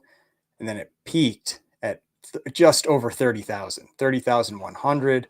And it's now retreated to 15,600. And to me, this is the type of book, when I see this, I'm still concerned that book has more room to drop. And so like, like even if you like say draw like a trend line that's even a little aggressive, like it's like here where my pointer is now, if you can see it. And I don't know, that's why like some of those books are still like when I see that, that's what I'm talking about. Like this feels like this could still drop more. And I feel like that with not all X-Men books. There's some that have come down quite a bit again, but that one I'm still concerned with. Yeah, X-Men 94 is sadly down a lot. Just got mine back down like 70% from peak. Yeah, that's what I was just talking about. X-Men 94 probably spiked more than any other book, like Key, that I really watch. That book went up just crazy town. And it's come back down a lot. I think it's probably still up from where it was though. Let's take a look.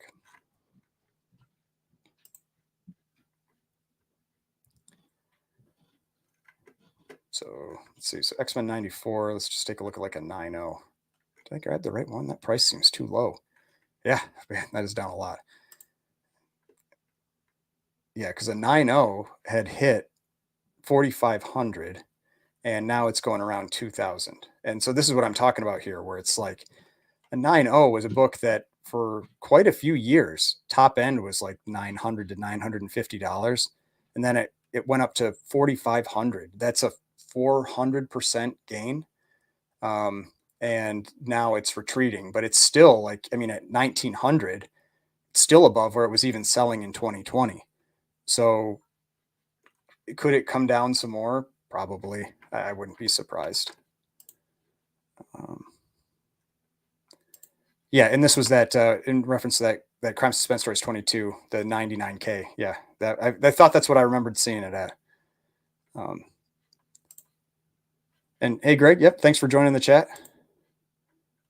Looks like I got to block some people. So let's see. Block user. There we go. All right. That's part of why I need to catch up to the chat a little more quickly, because sometimes I gotta, you see, I don't get to the comments where the person needs to be blocked until a little while. So this one, Economy Fast Pass through CGC is lightning fast right now. That I talked about this maybe in some videos. I don't know if I've talked about this in one of these live streams. Economy Fast Track is the best value in CGC right now. I mean, if you like, it's like 240 days like if you're sending just economy. Fast Track is like my last Fast Track, Economy Fast Track, came back in 7 days. I mean, for $15 a book, and to get the book back in a week, and I think their turnaround time on their site says like 20 days, but mine was way faster than that. But for $15 a book to get your book back in 7 days, or say 3 weeks, worst case, instead of a year or more, I will happily pay that. I mean, there's no question in my mind that is well worth the price. Fast Track Modern, it drops it from like, I think they're really fast right now, maybe like 15 days to like 5 or 10 days. And it's like, yeah, that might not be worth the $15, but economy, that is worth the $15. This next book that's coming up is a really rare one. A cool book to see. This Catman Comics run has some. This isn't one of the LB Cole covers. He did some of the later ones. This is one of these earlier ones. This is issue number 1. But you do not see these books come up very often, especially not issue 1. I had this one estimated at 2,650. It's already sitting at 3,000. Its prior record, which was a while ago, was 631. So crushed its record, but that was a solid sale for that book. Yeah, these Catman comics, you do not see this character very often. And this is different than the Detective Comics Catman or Batman version of Catman, who's a villain. This guy's actually a hero. But yeah, we can take a look at some of those, because there's some cool covers in. Let's see.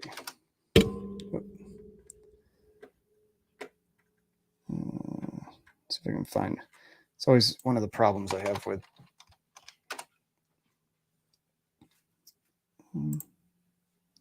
That can't be right. No.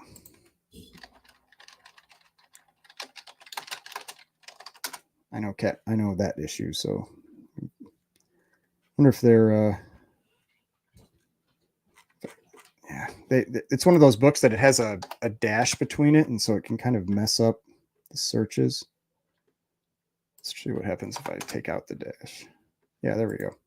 So this is one of the LB Cole covers. This is definitely like the most popular cover in the run.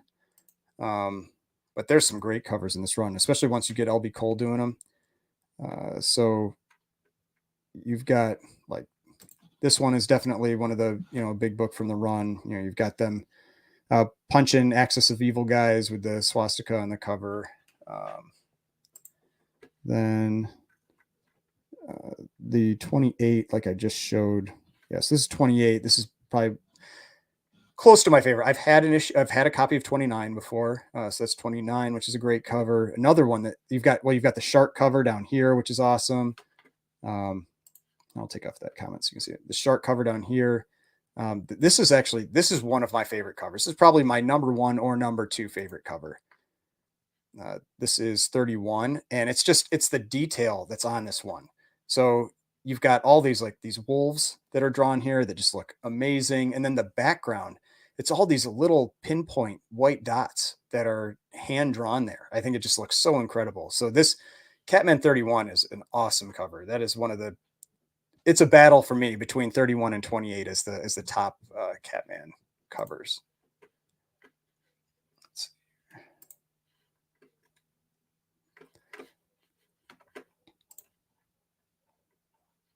Let's see. CGC needs to stop focusing on adding new collectibles they grade and focus on getting times faster. I mean, I'm guessing it's completely different people grading those books. So I don't know if I have no idea though. I can't pretend that I know what their business model is or how their what their interior processes are like and everything. But I imagine the people grading cards are completely different than the people grading comics is completely different than the people grading the VHS that's going to be coming out soon and all that. So it might impact things like shipping and that kind of thing. But in terms of sealing, it's different machines that when they're sealing them, it's different people grading. But yeah, they've definitely improved their turnaround times though. I mean, the only one that's still really bad is non-fast track economy. That one is bad. Everything else, like in my last submission, I sent in everything except modern. I had fast track economy, standard, express, and walkthrough. And other than the magazine one, which still got back in like 33 days, so it's not terrible. Other than the magazine one, they all got back to me in under 2 weeks. I mean, I can't complain about like from when they opened them, getting them all back in under 2 weeks, and most of them in like 7 days. I can't really complain about that.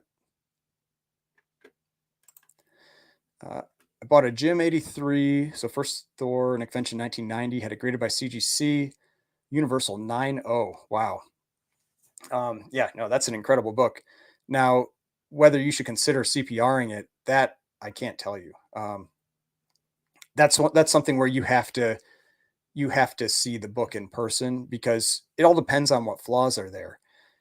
If there are spine ticks and there's like 10 spine ticks and that's the reason that it got it, or there's like a small maybe like quarter-inch crease on one of the corners, CPRing isn't going to do anything. You're just going to risk maybe getting a lower grade, and so you're better off leaving it as is.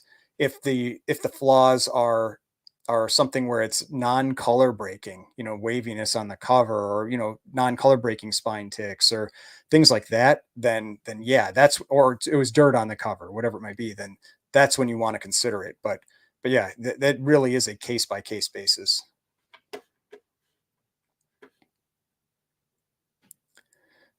But yeah, like EA Sports said, like the value difference when you're getting up in those grades it's worth looking at, or at least having somebody that if you have somebody, whether that's you or somebody that you trust that knows CGC grading well, to like look at the book, and that could be a presser. Like someone that's a presser should be able to grade books pretty well because they see a lot of books, they're submitting a lot of books. If you have a presser that you trust, that kind of thing, then that's somebody that you could ask. Like I have some books that I'm planning on having cracked out, and because I don't press them myself, even though I think I have an idea what it should be or what can get out, when I send them to my presser, who, if anybody wants, his information, it's in the last video I did. It's in the description. He goes by the Comic Book Presser. He's on Instagram, has a webpage. I said, like, if you can take a look at the I've talked to him about it already, but I'll put a note on it. Like, can you take a look at these? And if you think that you can't get this stuff out or improve this, then leave it as is, because I don't want to crack it out, risk damage to the book, risk a lower grade, any of that if I don't need to. And it's also just the cost that goes with it, because you've got the pressing costs and you have the regrading.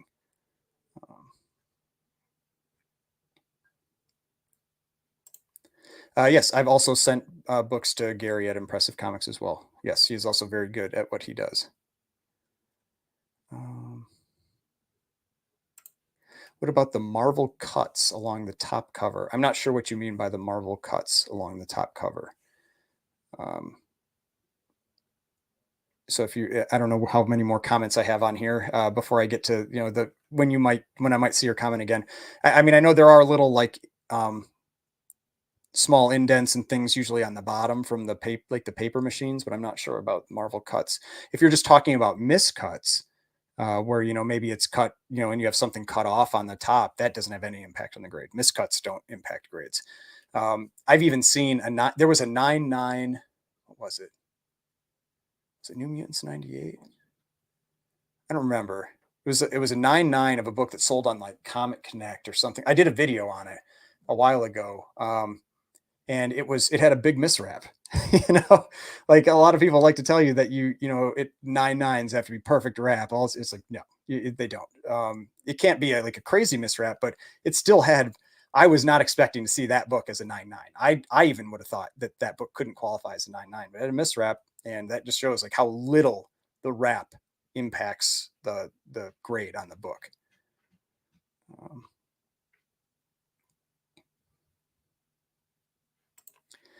Kang has developed into one of those villains that can be a villain for the entire universe, a la Doom and Thanos, not just for the Avengers.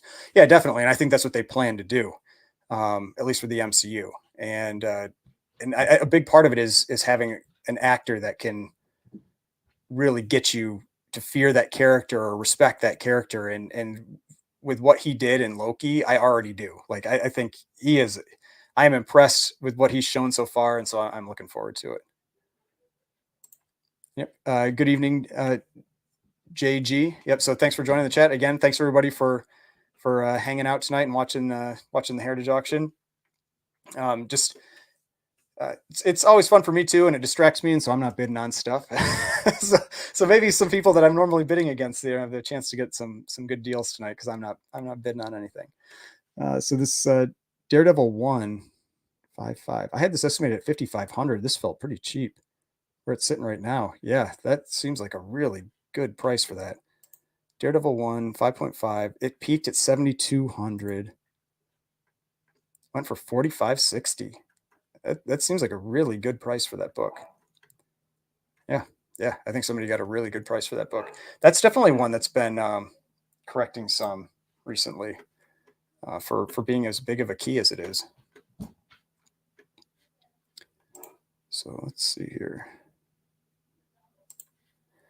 Yeah, we've got 90 in the chat. I really appreciate it. Like I said, I really like having everybody in here, and it makes it so I have lots of questions that I can answer, so I can keep talking. Whether it's a census or GPA, we are going on really skewed data. It's just a guide. I mean, for pricing, I think it's a pretty accurate representation of what people are paying for books. Now, I know that some people will talk about like, oh, but I paid this off eBay or whatever, that kind of thing. And it's like, yeah, that's because like me, I'll cut people deals off eBay because I don't have the eBay fees. And so people are always taking that into account with, a seller is at least taking that into account. From my perspective as a seller, like there are some people that won't cut you deals off eBay, which I don't totally understand. Cause I mean, I feel like, if I have less fees, then I might as well give the deal to the person I'm selling the book to. But yeah, I mean, I think GPA and Go Collect and Cover Price, those things, they are very valuable tools. They are still just one, it's just one thing. They don't there's nothing that says like you have to pay this for a book. That doesn't exist out there. You don't have to pay what GPA says, that kind of thing.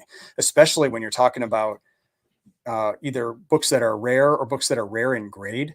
If you've got like who knows, like a 9.4 X-Men 1, it's like how often does that come up for sale? It's like the last sale might be something, but it doesn't mean the next sale's got to be the same thing, because that's probably the only copy that's available right now. So definitely something that really does impact pricing, because how hard it is for somebody to find a book, especially with things like fixed pricing. You're often paying a premium for the ability to buy that book now and not having to wait, who knows, 6 months, 8 months, a year for that book to come up for auction. And so, yeah, you're definitely like, there's premiums for convenience. That's definitely a thing. Um, let's see.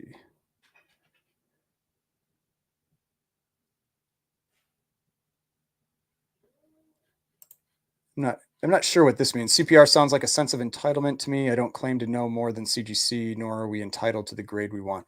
Yeah, you aren't entitled to a grade you want, but uh, you, if you've seen enough books, you know how to grade.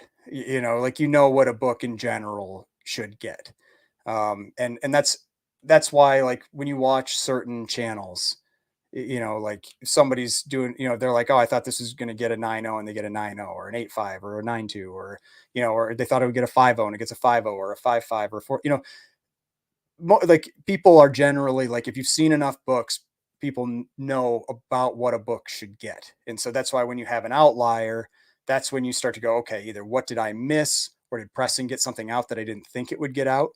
Because like with me, like when I'm doing my estimates, like if you're watching my videos where I'm doing like grade reveals and that kind of thing, um, I'm estimating the book before it gets pressed.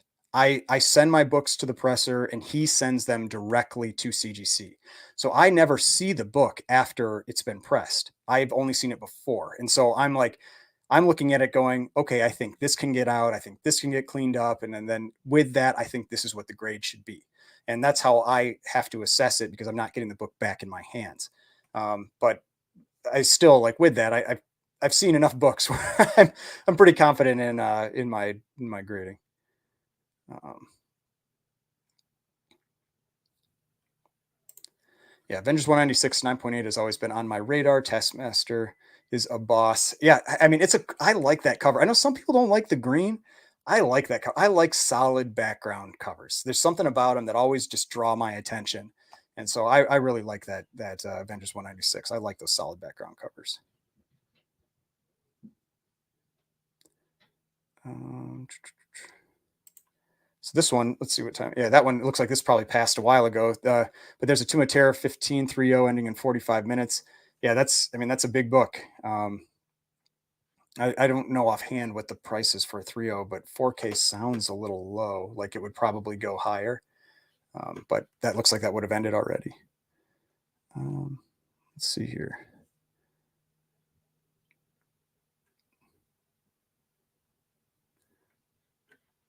Yeah, Action 252. The one book I had as a kid that I killed to get back again was Action 252. So that's the first Supergirl. Had a corner, had corner lost, bottom right corner, but book was immaculate otherwise. I could only imagine what it's worth now. Yeah, that book, especially in high grade, that book is extremely valuable. It is one of those books that I think like the highest grade is like a 9.2 or a 9.4. It's it is a book that does not exist in high grade, hardly at all. Let's see here. Yeah, I don't know if that 9.2 is the top.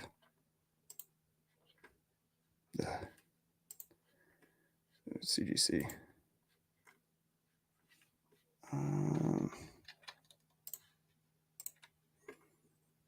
So yeah, 9.2 is the top, which I mean, for Silver Age, a lot of times there still is like a 9.8 or 9.6 that's sitting out there, even for like X-Men 1. I don't think Fantastic Four 1 has a 9.8. I think 9.6 is the top.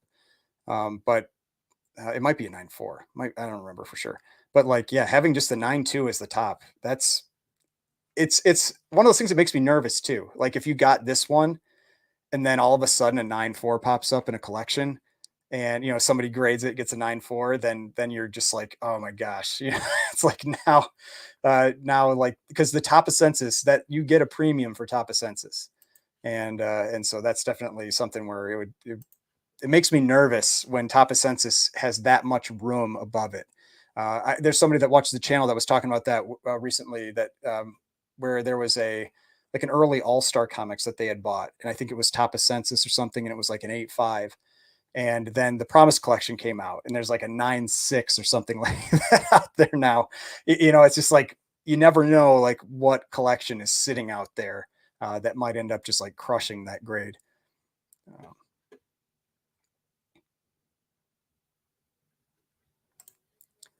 So if you're ever in PA near the Poconos, you should go to the Frazetta Museum. It's really cool, and the son actually gives the tour. Oh, that's cool. Yeah, no, I didn't know that.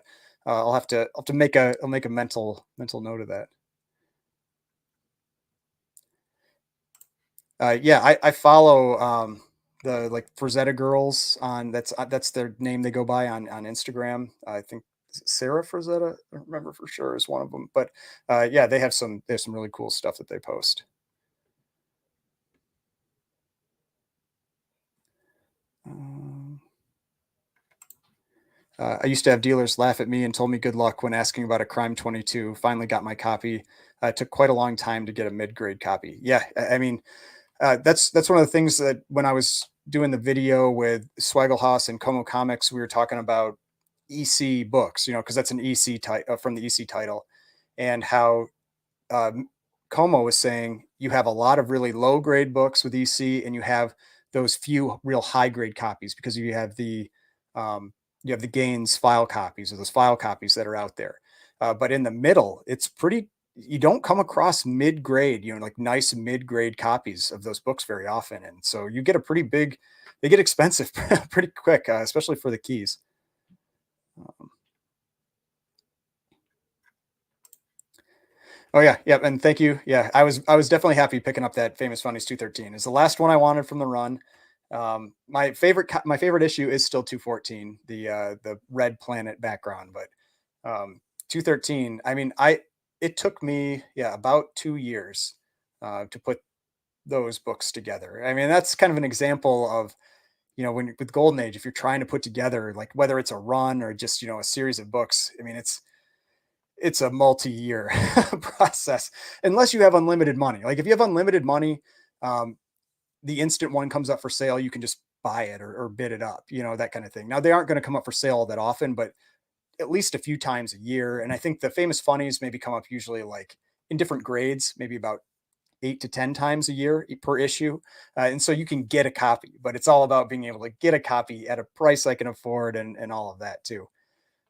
This is a cool one too. This Daring Comics number 12, because you've got Human Torch and the Giant Submariner. I've always thought that's cool how they drew these back then. I don't know if this is an Alan Simon cover, um, but yeah, they often draw the characters just massive on the covers.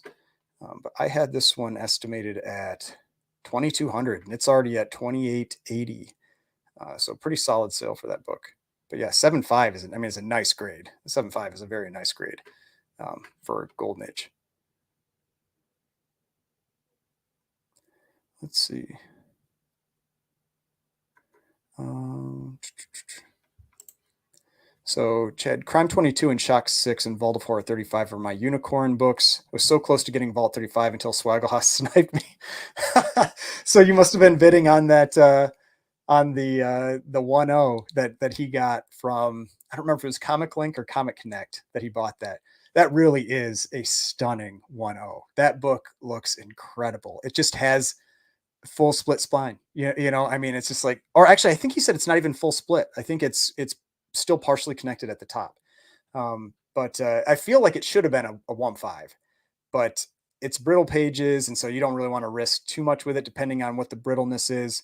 Um, and because there's definitely a range. So if people aren't aware, like with brittle pages doesn't mean like all the pages are crumbling. I've submitted brittle books that came back brittle that I have flipped through with no problem. But But yeah, there's a range when it comes to brittleness. It could be just a small section of the book, that kind of thing.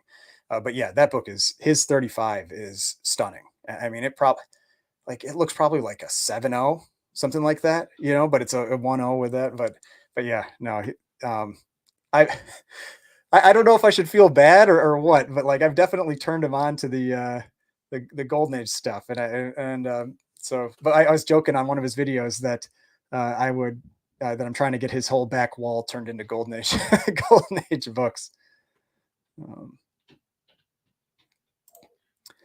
Um, when it comes to PCH, Wally Wood doesn't get a lot of appreciation. So, I mean, for him, a lot more of his stuff that I can think of, at least, was the sci-fi. And so he does have some sci-fi covers that are definitely like big in demand books. Um, like I'm blanking on the titles right now. But I mean, he has some great sci-fi covers that are in like Strange Worlds 4 and 5. Those are both, Wally Wood sci-fi covers that are, I mean, here I'll go to,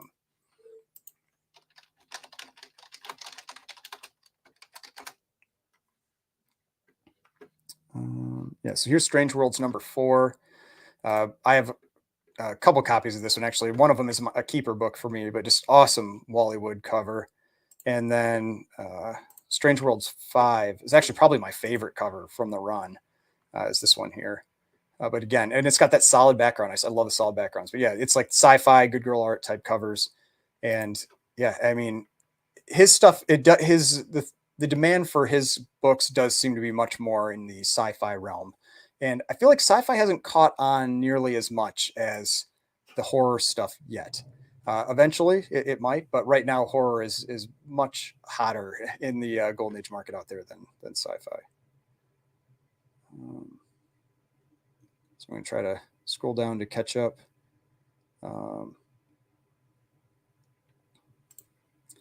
So I think once the MCU introduces X-Men and FF, those key books will explode. Get them while you can. Yeah, so I think this is one of those interesting things for books that have come back to the trend line.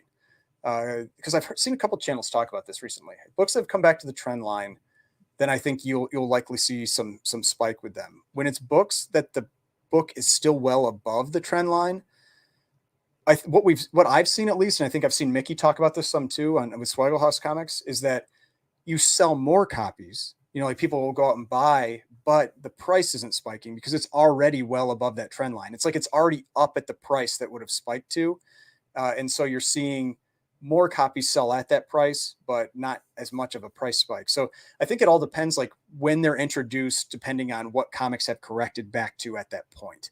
And because I have no idea, like I keep thinking they're going to give us the X-Men. I mean, I know in Miss Marvel, they played the little, the X-Men cartoon theme song, at the very end. And so they're doing little things, there's little Easter egg type things with the X-Men, but and we're getting Wolverine in the Deadpool movie, but that feels like it's kind of a one-off. And so I don't know when we're going to get like, that just like straight, like this is the X-Men, and you start getting characters like Cyclops and Storm and Beast and all of that. Let's see.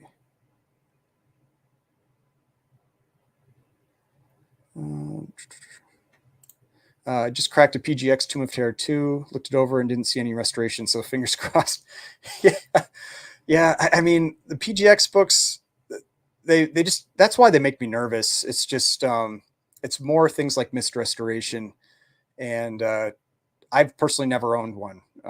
I would, because it's one of those things where I would almost rather have a raw copy, because a raw copy I can flip through, I can take a good look at, but with a PGX, I have to crack it out anyway. And so that's just me, though. Let's see.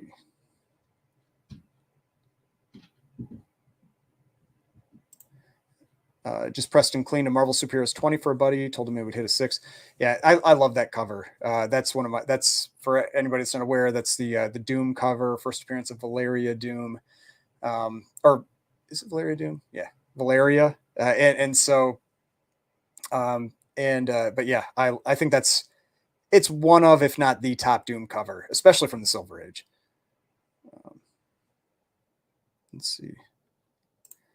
Yeah, warehouse finds are killers for books. FF48, Iron Man, Submariner 1 come to mind. Yes, FF48 definitely. I talked about that in one of my recent videos where I was going over the prices that the price I was expecting for that Fantastic Four 49, the 9.8 that sold recently on Heritage, and I went over the difference in census between FF 49 and 48. So 49, for example, has two 9.8s. 48 has 40, and it's because there was a warehouse find, and so there are a ton of high grade copies of that book, and so even though FF48 is the bigger key in high grade like that, like the really high grades, 49 sells for more just because it's so rare in grade. Um,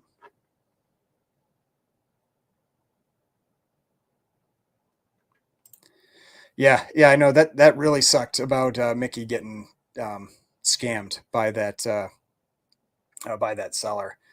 But yeah, I know he's still working on it and everything, and hopefully good things come from it for him. But yeah, no, it's definitely something that, at least for trading. I mean, it's not just trading; it's selling too, because or buying just with cash, because a lot of people want friends and family or Venmo or that kind of thing, or Cash App. And when you're using those, you as a buyer don't have any protection. When you're using something like goods and services, like PayPal goods and services, you have protection. But yeah, when you're just sending them cash, like straight cash, you don't, and it's definitely a concern or a risk. Um, Anything I'm picking up tonight? I mean, I have books that I was watching, but I've been busy, answering questions and talking to people in the chat, so I haven't bid on anything. I was really interested in that Batman 11, but the price got so high that I wasn't going to bid on it. Yeah, the Batman 11 was like of. Let me take a quick look at the like of all the books that were coming up tonight. There were a couple early, like all select and all winners books that were interesting, but I think they went pretty high. And that was before I started the live. And then there was an Archie annual one that looked pretty interesting, but I just missed it talking to people. And then the Catman Comics one would have been an interesting one, but that one had a strong sale. And then yeah, the big one for me really that I was interested in tonight was that Batman 11. Just that awesome Joker cover, but went really really high. So actually, yeah, how about we take a look at some of those like the all select and all winners books, because those are cool. You don't see those come up for sale very often. So it was like 19019. There you go. So here's all select number 7. So you've got Captain America and Bucky and Human Torch and Toro. World War II. Looks like it's a Japanese World War II cover, and a 7.5 is a crazy grade. Actually, I mean, I had to estimate. This is one of those ones that's tough to estimate. I estimated 6,500, went for 5,760, but still, it beat its record by a ton. The record was 1,750, and so it's one of those tough. It's yeah, you do your best on estimating the price, but great Captain America cover. Then let's see what were a couple of the other ones. So it was 19029. So here's another Japanese World War II cover. A 5.5 went for 5,520. I had estimated that one at 5,000, so that one beat my estimate by a little bit. Then we had 30 was a 2.0. That's a pretty cool cover. Went for 3,840. That feels very strong. Yeah, I had estimated that book at $1,200. That is a really, really strong sale for that book. Now, granted, this is a nice looking 2.0. Let's see what the tape interior cover and centerfold, off white to white pages.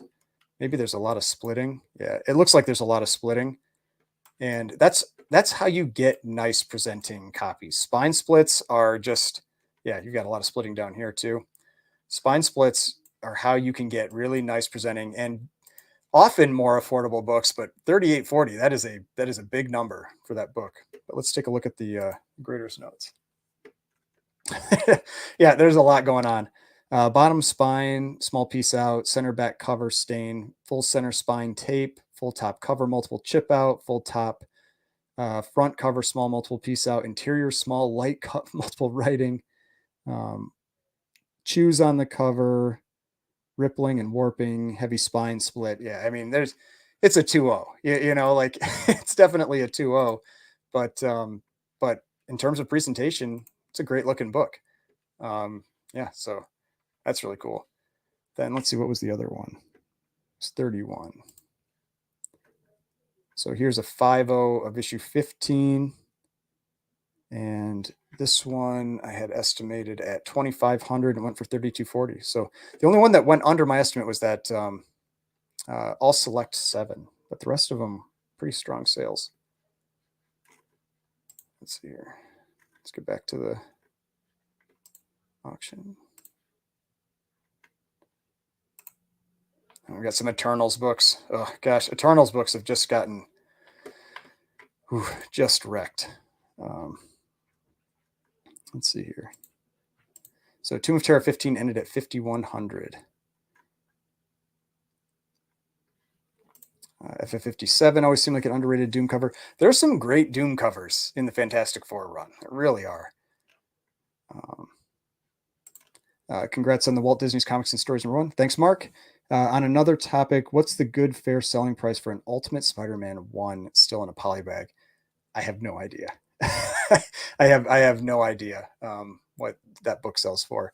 A little out of my wheelhouse. I mean, I could look up on like GPA or something like that, but I mean, I would probably look up GPA, and depending on what you can see through the polybag, you know, if you think it's, I mean, if it's like other polybags and it has some type of like dent on the front or dent on the book, then you know, if you think it can get out, like maybe grade it at like a 9.2 and then you know sell it around there minus grading costs or something. But yeah, I honestly have no idea. It might be one of those things where it's I mean, and this I don't know. I'm not like into selling that. I'm not really familiar with that book, but it might be something where you want to take it out of the poly bag so you can get a good look at it and then accurately assess the grade. Because definitely there are things you can't see when those books are in the poly bag. I think the Katie Keene is tomorrow. Let me check. Yes, the Katie Keene doesn't come up till tomorrow. It's one of the first books tomorrow. Usually the weeklies, they have they end with the J's, and so if you're looking at that Katie Keene #1, you have to come back to the Heritage Auction tomorrow. That's when that one should come up. Because yeah, that's because yes, that is one of the books I'm tracking on my little tracking sheet. Yeah, here's the FF5. Let's see what that one's doing. That seems pretty cheap. 6,600. See if it gets some more bids. I thought it would go for 8,100. So, I mean, based on the bidding action I'm seeing right now, this is going to go cheap. I'm not seeing like active bidding. Yeah, that went pretty cheap. So 6,900 for a 3.5 FF5. That's definitely a book that has been correcting some, and I wonder if part of it is people were expecting to see Doom in Black Panther, and I don't think he's in it. I haven't seen it yet, but I think some people have mentioned that. Let's see.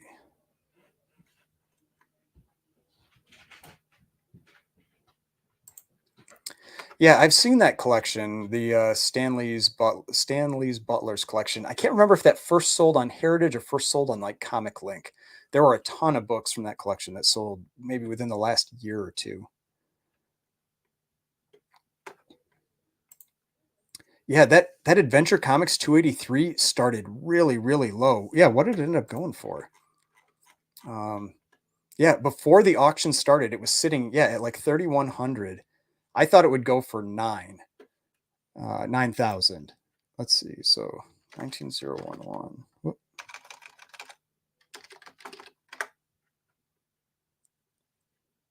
So yeah, it went for 9,600. So yeah, so if for anybody that's not aware, this is first appearance of the Phantom Zone and first appearance of General Zod. Unfortunately, you don't have Zod on the cover. Kind of have the Phantom Zone, I guess, because Superboy's kind of like in it. But yeah, a 9.4. I don't know how many are even 2 and a 9.4, none higher. So it's highest on census. obviously that can be kind of tough to price, but yeah, 9,600 is a new record. The prior record was 9,000. Um, but yeah, yeah, that's it. I was wondering about that one because it was so low before the live started, and sometimes they, it works out and like nobody bids, especially for a really early one. Like this is number 11 in the auction, so maybe people aren't watching yet, and so you can kind of like slip in and win one for cheap, but apparently not. Um,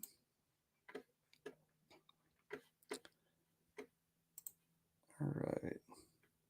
Yeah, there's for Chad Nelson, the grade was a 9.4. Just yeah, crazy grade. Um, yes, now the Steve Ditko collection, that one, those books, you just have to basically ignore the prices that those books went for. In terms of like if you're looking at what a non Steve Ditko book sold for, those ones went for really high prices. I don't remember which ones actually had um, let's see which ones actually had Ditko books, but you can tell right away when they list. I think GPA broke them out. Let's see. Um, yeah, so here's the Steve Ditko collection. So a 5.5 of Amazing Spider-Man number 9. So first Electro, like at the same time, uh, a 5.5 was going for around 2,000, 2,100, and the Steve Ditko one went for 3,600. It was just huge premiums, and some of the premiums were more than that. But yeah, 50 to 100% above because they were from that Steve Ditko collection. Those ones definitely went for some really big premiums.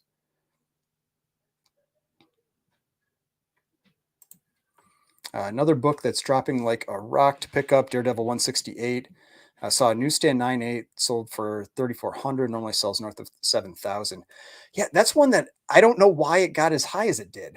I mean, yeah, it's like it's first Electra, and I that book got really expensive fast. I mean, we can take a look at it, but yeah, that one really participated in the comic boom. And I don't know, and that was one thing I've noticed. Like 9.8s really got crazy, especially with comic boom type stuff. Um, but yeah, I mean, like look at like 2020 was an average of 1,200. You know, all the way back. Back here it was. You're having low sales under 1,000, high sales in the 1,500, $1,800 range, and then peaked at over 5,000. I mean, tripled. Like I mean, just huge jump in price. Um, but yeah, that's one that I'd be cautious around. Just kind of wait and see if I was looking for that book because it's the type of book that I mean, what? Yeah, it's 1981. It's probably a lot of 9.8s. Yeah, 228 9.8s. I mean, it's not a rare book in grade, and so definitely something that wait for the right auction, that kind of thing. If that's a book you're looking to pick up. Um, oh yeah, how about I thought I'd since I had it in my little like thumbnail, I thought I'd mention it. We've got 80 people in here, and appreciate everybody that's been hanging out. Um, but just one little thing. So I had mentioned that I talked about a collection, and so I bought a small collection recently. I'm going to do a video on it. I filmed some of the video on it. I haven't filmed all of it yet. But I just had a couple of the books I thought were just like some of the minor keys that are in there. I mean, there's nothing like major in this collection. It was about 450 or so books, all well, like 98% Bronze Age. There's maybe like 10 books that aren't Bronze Age.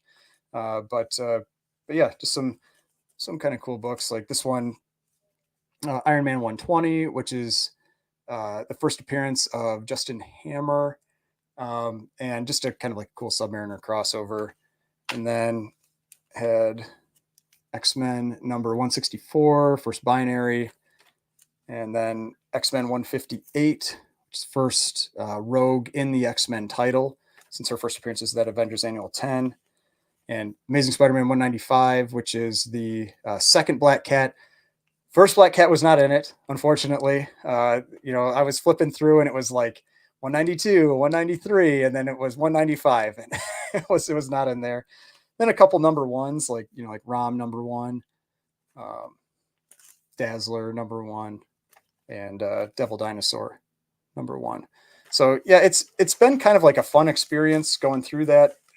It's definitely a ton of work, like a ton of work, because none of them were bagged or boarded, and so I had to buy like, because I don't usually keep that many bags and boards around. Usually I just keep Mylars for stuff, and so but I didn't want to put these in Mylars, so I had to buy like 500 bags and boards, um, so my neck and back were just like killing me from bagging and boarding, these books. And but yeah, no, it's a lot of fun, like kind of like going through it. And so yeah, that was something where uh, that was the other interesting thing for me, is that since I don't buy collections, all that often, I've only bought a couple, and it's always tricky figuring out how to price things, because it's like I've probably already put like 8 hours into it, and so it's like the time for going through them, time for bagging and boarding, time for like how, and I haven't sold anything from it yet. It's like the time for figuring out how to sell.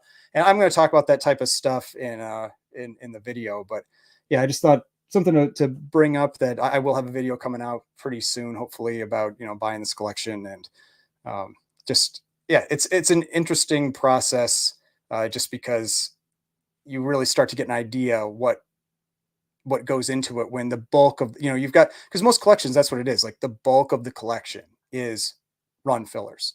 It's like you've got some minor keys, things like that, like those are like like maybe $20 books, $10 books, that kind of thing.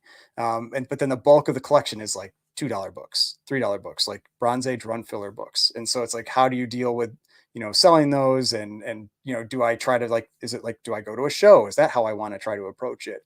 But yeah, it's been interesting. So that's something to you know maybe I don't know if like look forward to or whatever, but keep a lookout for that. I will have a video coming out, hopefully relatively soon, probably this week, on picking up that collection. Um, but no, there was no Micronaut. There weren't any Micronauts. Uh, it was all Marvel. So that was a plus. I mean, Marvel tends to be a little more in demand, so it was all Marvel. And there were quite a few from like major titles like Spider-Man and uh, X-Men. Was there any Fantastic Four? I don't know if there's any Fantastic Four, but Avengers. And so you had a lot of major titles. I had some of the minor titles too, like some pretty big runs of like Marvel 2-in-1 and Defenders, like late number Defenders and that kind of stuff that there isn't quite as much demand for. Um, what tape, if any, you use after you bag and board? So normally I use painter's tape, but for these, I think I'm probably just going to use the regular, like, plastic, like the regular, I don't know, clear tape.